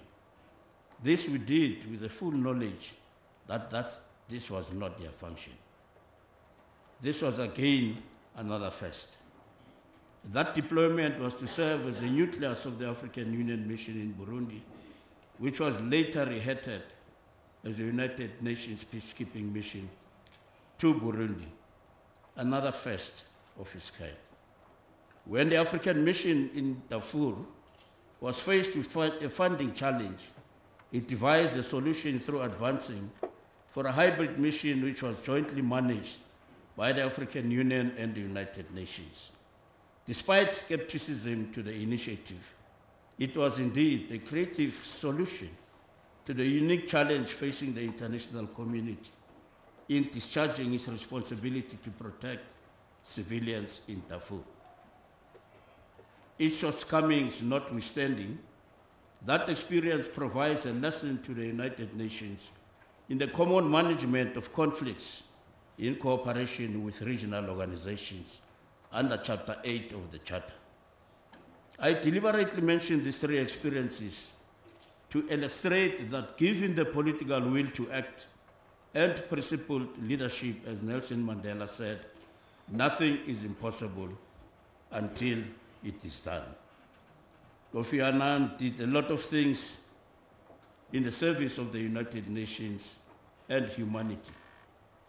He did that in Myanmar, where nobody thought that there was any possibility for unlocking the closed political space that was due to the military rule. And this resulted in bringing the country firmly to the path of civilian rule. There's so much in the area of conflict prevention, peace building, sustainable development that has his fingerprints all over them. He made the UN a truly organization of the people by opening space to civil society participation in the affairs of the United Nations.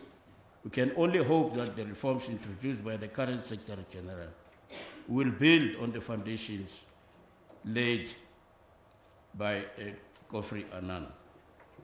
We salute him for his humility and modesty and for the manner in which he cared about the challenges facing the staff.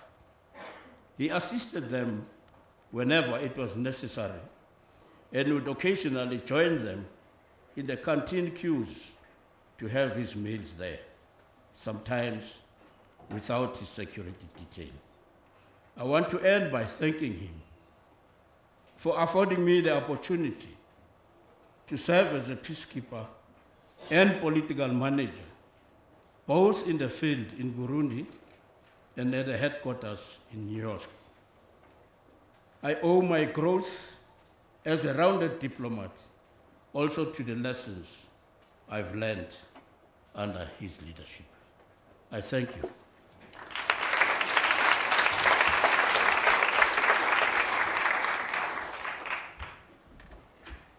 Thank you very much, Ambassador Nhlapho, and for sharing that story as well about the Secretary General just relaxing in the canteen of the UN without security. Many staff have attested to that recently.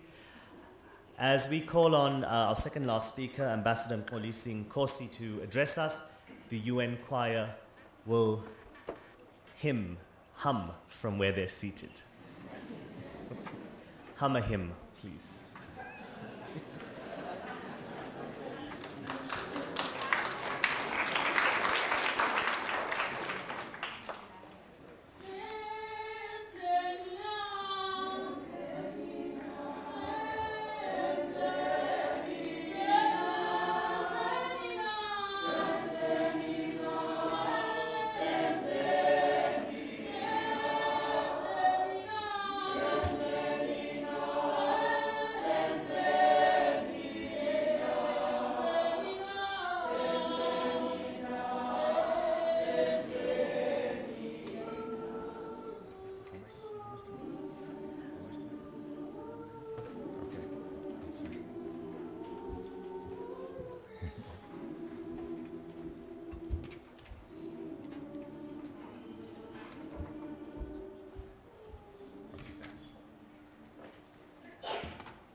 Well, thanks very much, Program Director. It's not easy to speak sandwich between my mentor, Ambassador Nhlapo, and my former boss, Her Excellency, the former chairperson of the AU Commission, and indeed the longest serving foreign minister of the Republic, who has contributed immensely to the consolidation of South Africa's diplomacy globally, Madam Dr. Nkosazana Dlamini-Zuma.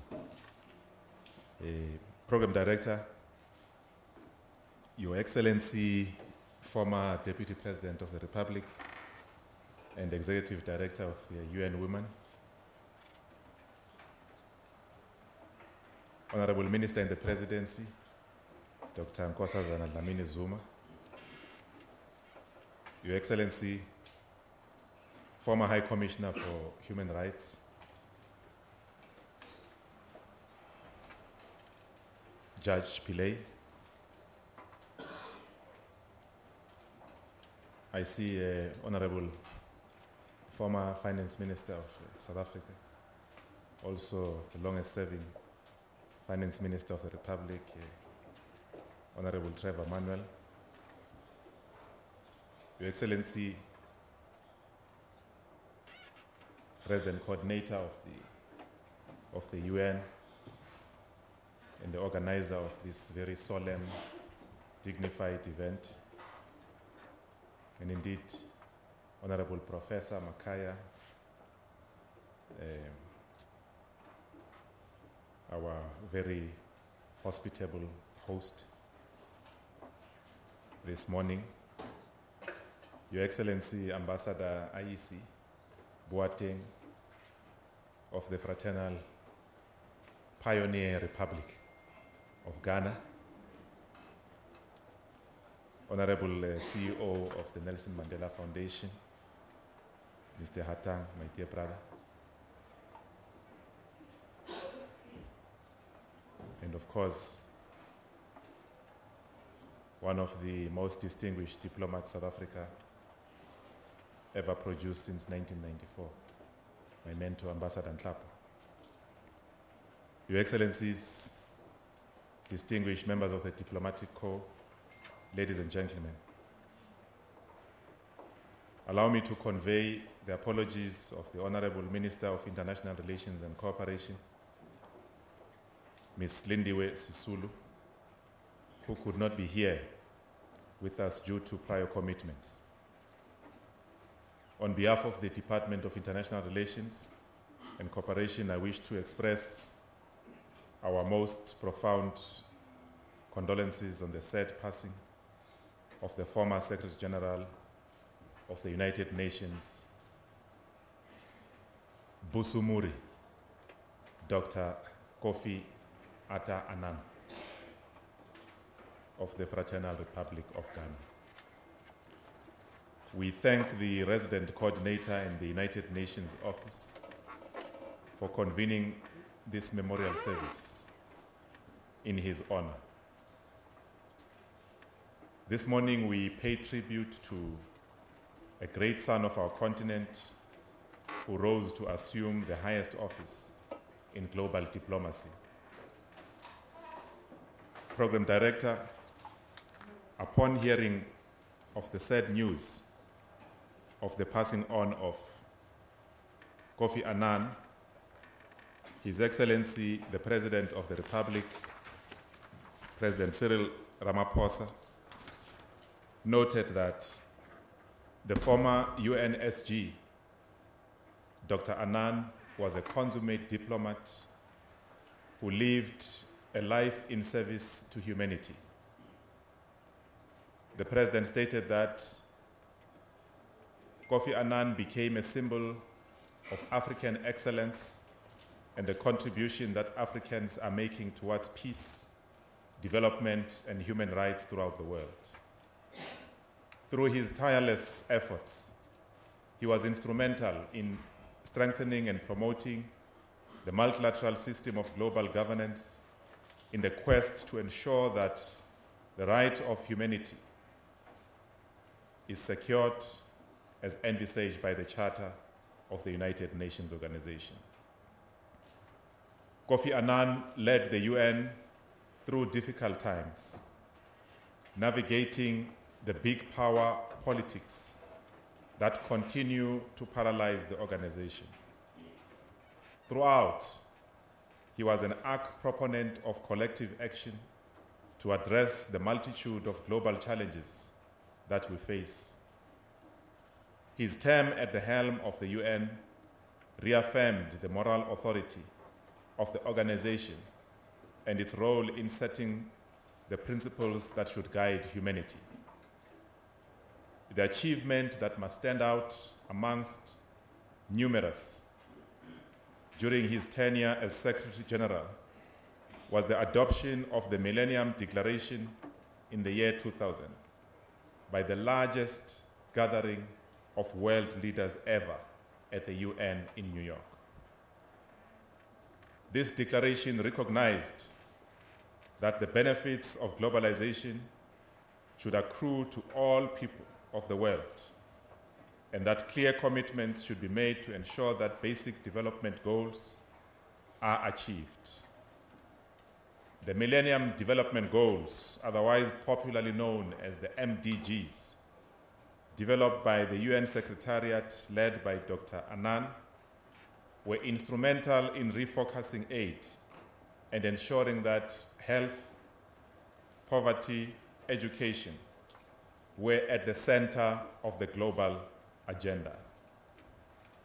The enduring legacy of the MDGs is that today they have evolved in what is now referred to as the Sustainable Development Goals, or the SDGs, which address the triple challenges of poverty, inequality, and unemployment that many countries, including our own, face. Kofi Annan was also instrumental in entrenching the principle of responsibility to protect, otherwise known as R2P, which basically underscored the need to move away from the old doctrine of non-interference to non-indifference in the context of genocide and crimes against humanity. Indeed, he will be remembered for his role in strengthening the role of the UN, particularly in peacekeeping missions, after a number of failures and tragedies associated with non-intervention. Program Director, in 2005, Dr. Annan issued his landmark report entitled In Larger Freedom, Towards Development, Security, and Human Rights for All. In this report, Dr. Annan highlighted the interdependence of peace, security, on the one hand, development and human rights on the other. He noted that in an area of global interdependence, the glue of common interests, if properly perceived, should bind all states together in this cause, as should the impulses of our common humanity. This was indeed a reaffirmation that for us to succeed, we need to work collectively, and that no nation can work in isolation to deal with the multitude of challenges we face.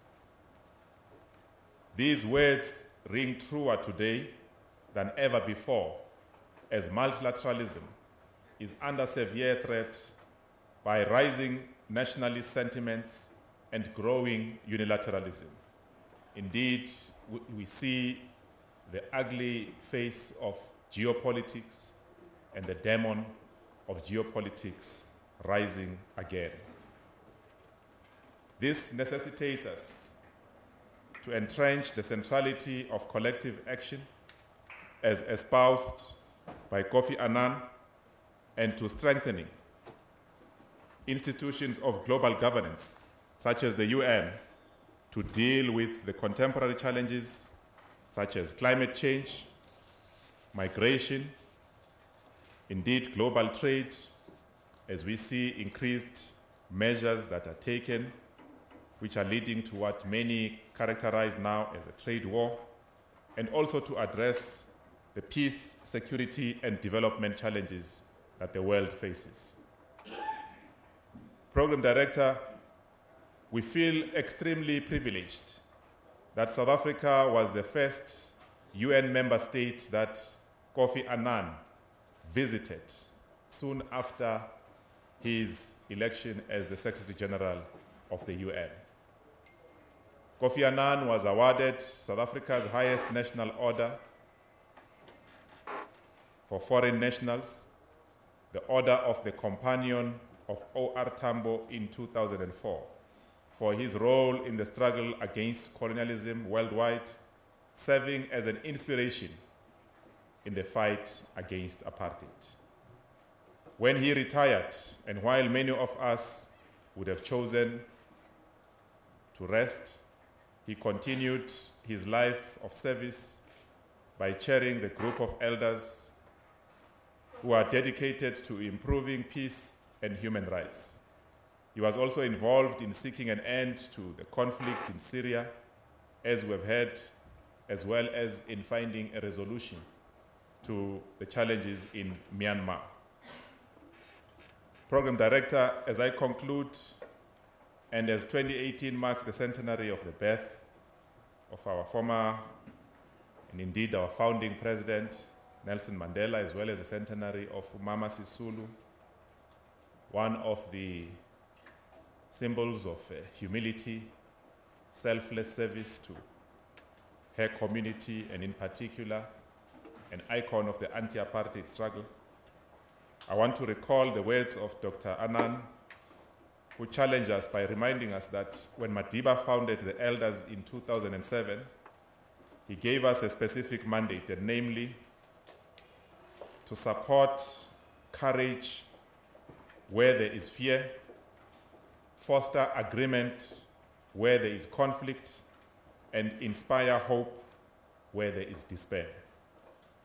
Once again, would like to express our heartfelt condolences to the Annan family, in particular to his wife, Nan, the family, and the people of Ghana, indeed to the people of Africa and the people of the world who own Dr. Annan, and also to the entire United Nations on the passing of this great son of Africa. May his soul rest in eternal peace. I thank you.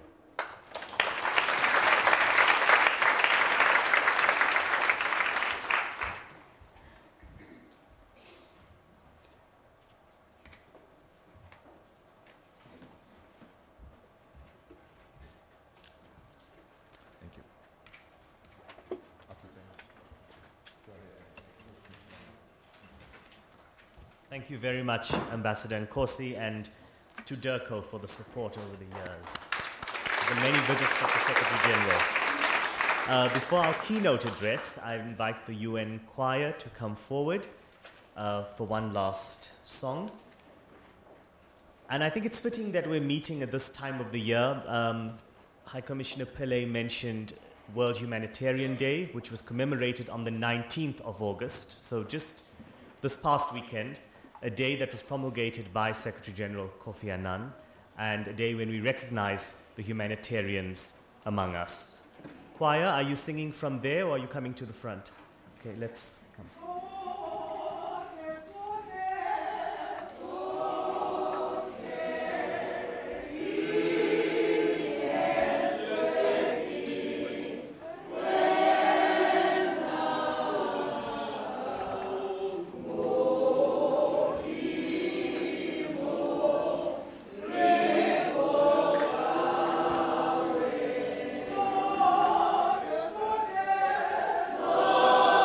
Yeah.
Thank you very much to the United Nations Choir. The first song, Sotle, was a dedication requested by our Executive Director, Phumzile Mlambo-Ngcuka. The UN Choir does take requests and dedications clearly, so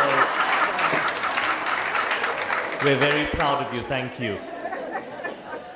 Our keynote speaker, and I would have said, Minister, that you need no introduction, but after the Kofi Annan story, I will give an introduction. Our Minister in the Presidency, Dr. Nkosazana Dlamini-Zuma, former Chairperson of the African Union, former Minister of Foreign Affairs, Minister of Health, and somebody who has really believed and lived multilateralism. So we're very honored to have you address us this morning, Minister.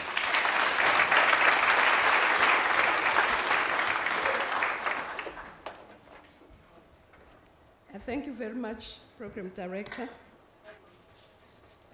Our gracious host, Professor Makanya, the Resident Coordinator of the United Nations, our sister. I've got many sisters today. Our sister Phumzile Mlambo-Ngcuka, the UN Women Executive Director, my bigger sister, Navi, the judge, and former UN High Commissioner for Human Rights, His Excellency the High Commissioner, Ghana, George Aise Boateng. Ghana is spreading. We had another ambassador here, High Commissioner Boateng, but from the United Kingdom. The Excellencies, the ambassadors, Ambassador Welile Nhlapo, he also taught me a lot when I got to Foreign Affairs. And Ambassador Nkosi, Excellencies, ambassadors, members of the Diplomatic Corps, my brother there, how can I forget you? My brother Trevor, and the CEO of the Nelson Mandela Foundation, and all the fellow mourners. Indeed, the news of the departure of our greatest son of the soil and the diplomat par excellence reached us with disbelief as he had taken his last breath. We'd like to dip our national and our continental banner in his honor as we extend condolences to his wife, Nane, Maria Annan, and the children, Kojo, Nina, and Ama, as well as the Ghanaian family and the rest of the world to which he belonged. Like many great people, they are born in small families, but they die with huge families, and his family was the entire world. Of course, we also know that he's accompanied by Umamu Veronica Zobugwe and Aretha. But we want to say to them, their loss is our loss. But we also thank the Ghanaians and his family for sharing him with us and sharing him with the world. His contribution for development, for peace, his fight against poverty, inequality, will remain embedded in ours and future generations' memories. We lose this gentle and level-headed soul at a time when the nations of the world most require his guidance in securing global harmony, as well as peace, security, and development. From the humble beginnings in Kumasi, Kofi understood the contradictions confronting many an African, with an abundance of mineral resources on one hand and some poverty on the other. Annan knew, as we have proven from time to time again, that education was one of the most important weapons by which the colonial master could be defeated and underdevelopment could be conquered. In his own words, I quote, "Knowledge is power. Information is liberating. Education is the premise of progress in every society, in every family," close quote. And of course, he understood that from his early life, and that's why he pursued education himself. And he did it at the time when many Africans could not dare dream beyond being a drawer of water and a gatherer of food.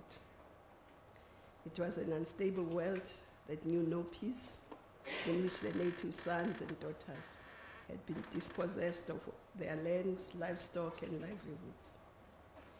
Yet, despite all these limitations, Annan rose through the ranks of the United Nations, starting with the WHO organization in 1962, eventually becoming the Undersecretary Peacekeeping before reaching the apex of the United Nations, the Secretary General. Having served in these various capacities and focal areas in the UN system, in his words, he understood very well that, I quote, "We will not enjoy security without development. We will not enjoy development without security. And we will not enjoy either without respect for human rights," close quotes. In pursuing the goal of security in the world, Kofi Annan played an instrumental role in resolving many conflicts. And Ambassador Nhlapo here spoke about Burundi and went to find new ways of meeting the realities that we were facing that were not foreseen by the UN at the time it was established.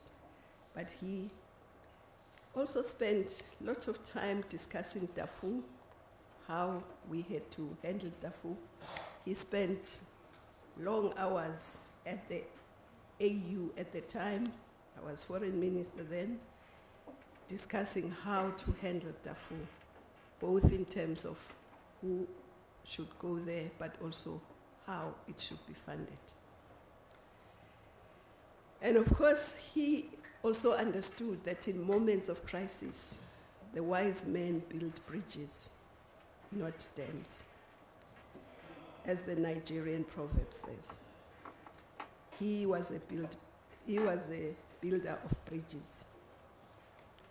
One of his accomplishments, as has been said, is the bridge he built between not only the nations of the world, the private sector, and civil society, in the pursuance of common objectives and goals as captured by the Millennium Development Goals, MDGs for short, which were the solid foundation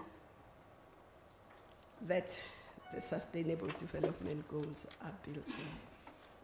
Through the MDGs, inspired and activated global corporate citizens to act for the common good through adhering to the 10 principles of the UN Global Compact.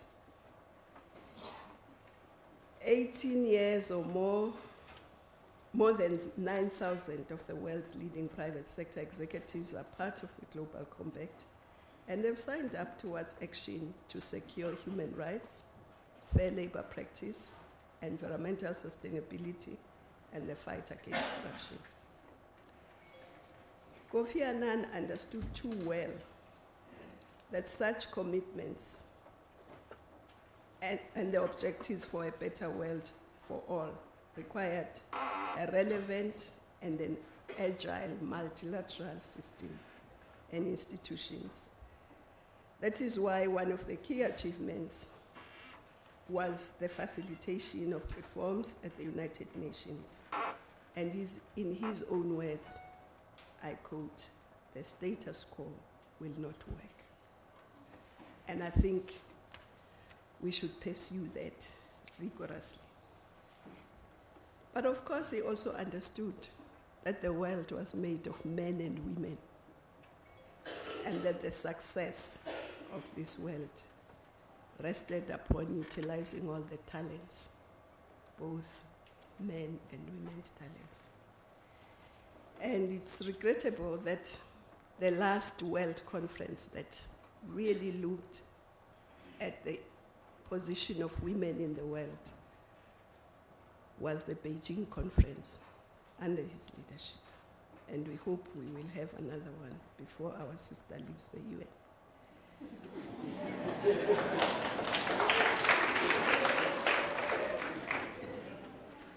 And of course, Kofi Annan fearlessly led from the front, ensuring that even the most difficult issues were addressed by the United Nations. He encouraged us, guided us through a very difficult conference here in South Africa in Durban, the World Conference Against Racism, Racial Discrimination, Xenophobia, and Related Intolerance. And that conference, for the first time, made the world to accept and acknowledge that slavery was a crime against humanity. And of course, we worked with him also for the Johannesburg World Sustainable Development Conference. And one of the things about him was that he was very approachable. You could speak to him without fearing that you are speaking to this great giant of the world. But he also guided you and gave you advice. And one advice that I will never forget, I will not name the country, but he said to me, you must be very careful of that particular country when you negotiate, because it will try to negotiate the text until it's meaningless. And at that point, they will say, we can't support this, it's meaningless. So that has stayed with me in negotiations. I know where to stop and say, if we go beyond this, then this text will be meaningless. And so we remain very indebted to him. But also his humility. I think humility, of course, is a trait of great people, and he was one of those. But even in his retirement, he remained available, not only to us in Africa, but to the rest of the world. And he was there in times of need and gave us wise counsel. As my sister said, the aftermath of the Kenyan elections, he was there and willing to mediate. And I had the honor to receive the final report from him when I was at the AU. And of course, one of the things that nobody has mentioned about Kofi's passions was agriculture. He was very keen that Africa must be able to feed itself and contribute to feeding the world. When we were at the AU, he came, retired from the UN, to participate in a conference about agriculture in Africa. He was also, as I said earlier, very passionate in education. When we had the summit on higher education in Senegal, he came not to give a keynote speech, but to actually participate and give ideas and debate. And this will forever remember him for. And of course, like my brother, I was told I have 10 minutes, so I must try and respect that time.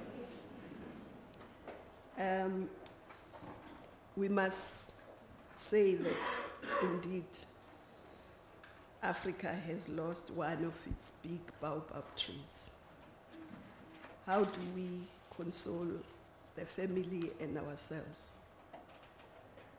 What words can we offer to the weeping nation and continent? I think we should all take comfort that Mr. Kofi Annan ran a good race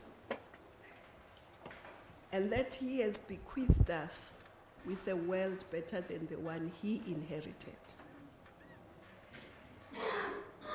And in his honor, we now have the obligation to carry on with all the many tasks that he undertook. We must soldier on in order to fulfill his desire for a better Africa, a more just, peaceful, and equitable world. We must fight against human trafficking, which has become a modern form of slavery. We must ensure that our young people get the necessary education and skills, and we must ensure that we fight and achieve a non-sexist world. And I'd like to say to our brother, Kofi, may your soul rest in peace, in eternal peace, as you join the galaxy of our heroes and heroines. And I'm sure they are all waiting for you to join them. Thank you.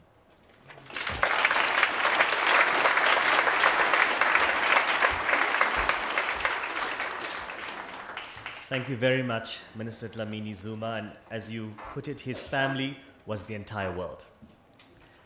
Our last speaker is the vote of thanks, and that will be given by the country representative of UN Women, Ms. Anne Gituku Shongwe, who's been delegated by the resident coordinator to deliver vote of thanks.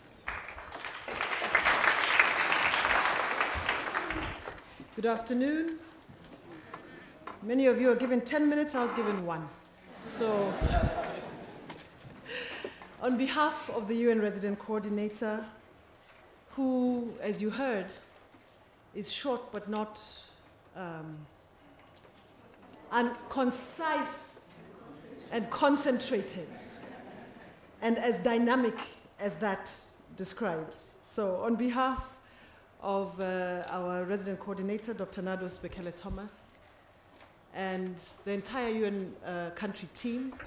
And I don't know if maybe you should just stand and wave so that they know who you are, because we have many, many heads of the UN who have been participating in preparing this, who have been standing in honor at the United Nations Library, where a condolence book was opened earlier this week and took turns during the week under the leadership of our then acting resident coordinator for a couple of days, Jules Dich, who's the head of UNODC. So just wanted to acknowledge our other colleagues here. But I first want to really recognize our minister. Thank you so much. Death has no advance notice.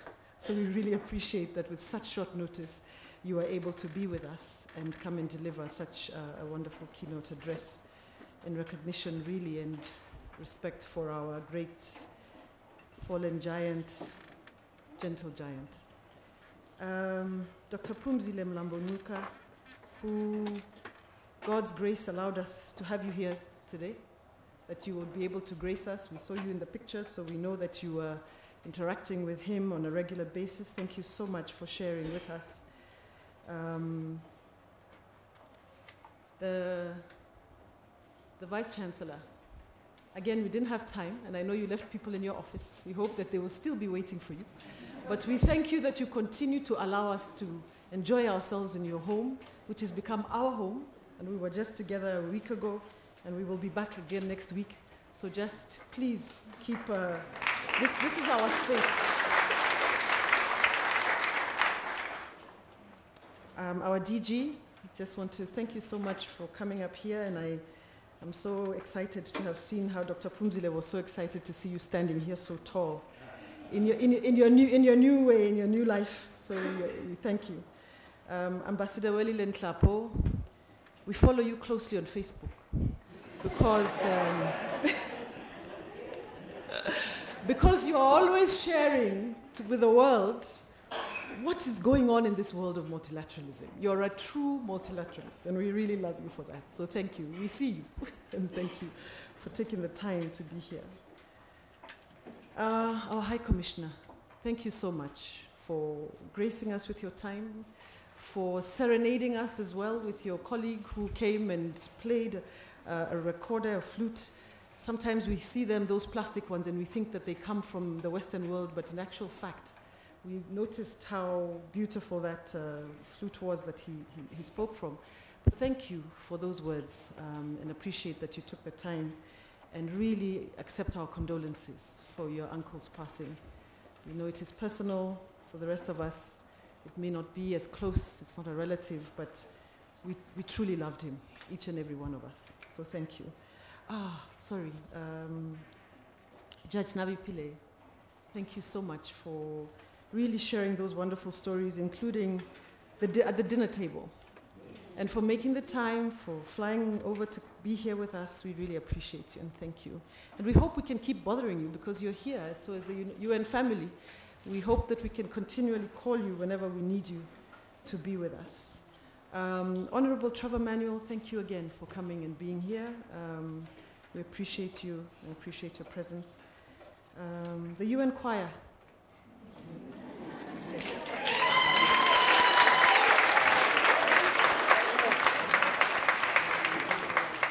You make us proud.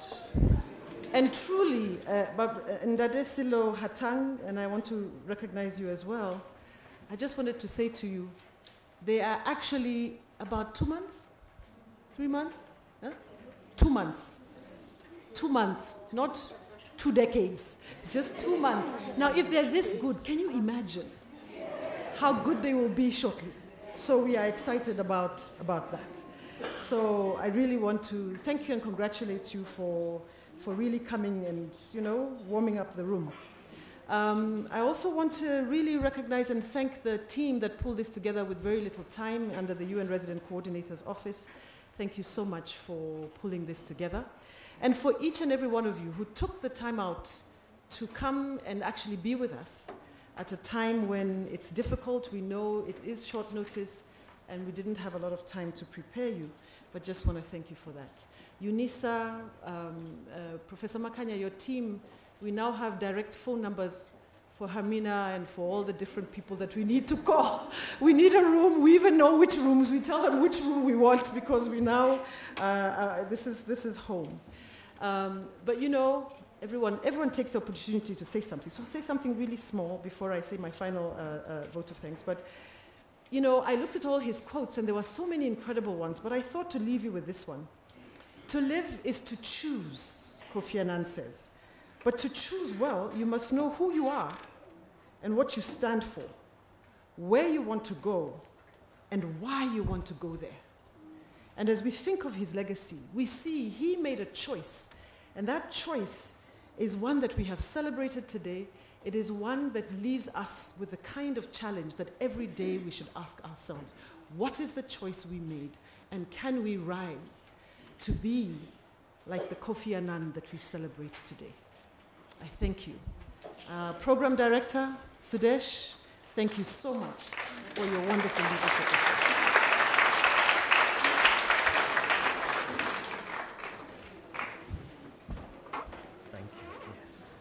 Thank you very much, Anne. And that brings us to the conclusion. There were many noble quotes by Kofi Annan, as you said. The one that struck me, and it's timely at this point when borders are closing and minds sometimes close, it's this one. Ignorance and prejudice are the handmaidens of propaganda. Our mission, therefore, is to confront ignorance with knowledge, bigotry with tolerance, and isolation with the outstretched hand of generosity. Ladies and gentlemen, thank you very much for an inspiring and reflective morning. Thank you to all our speakers. May Kofi Annan rest in power and in peace. Please join us for refreshments outside. Thank you.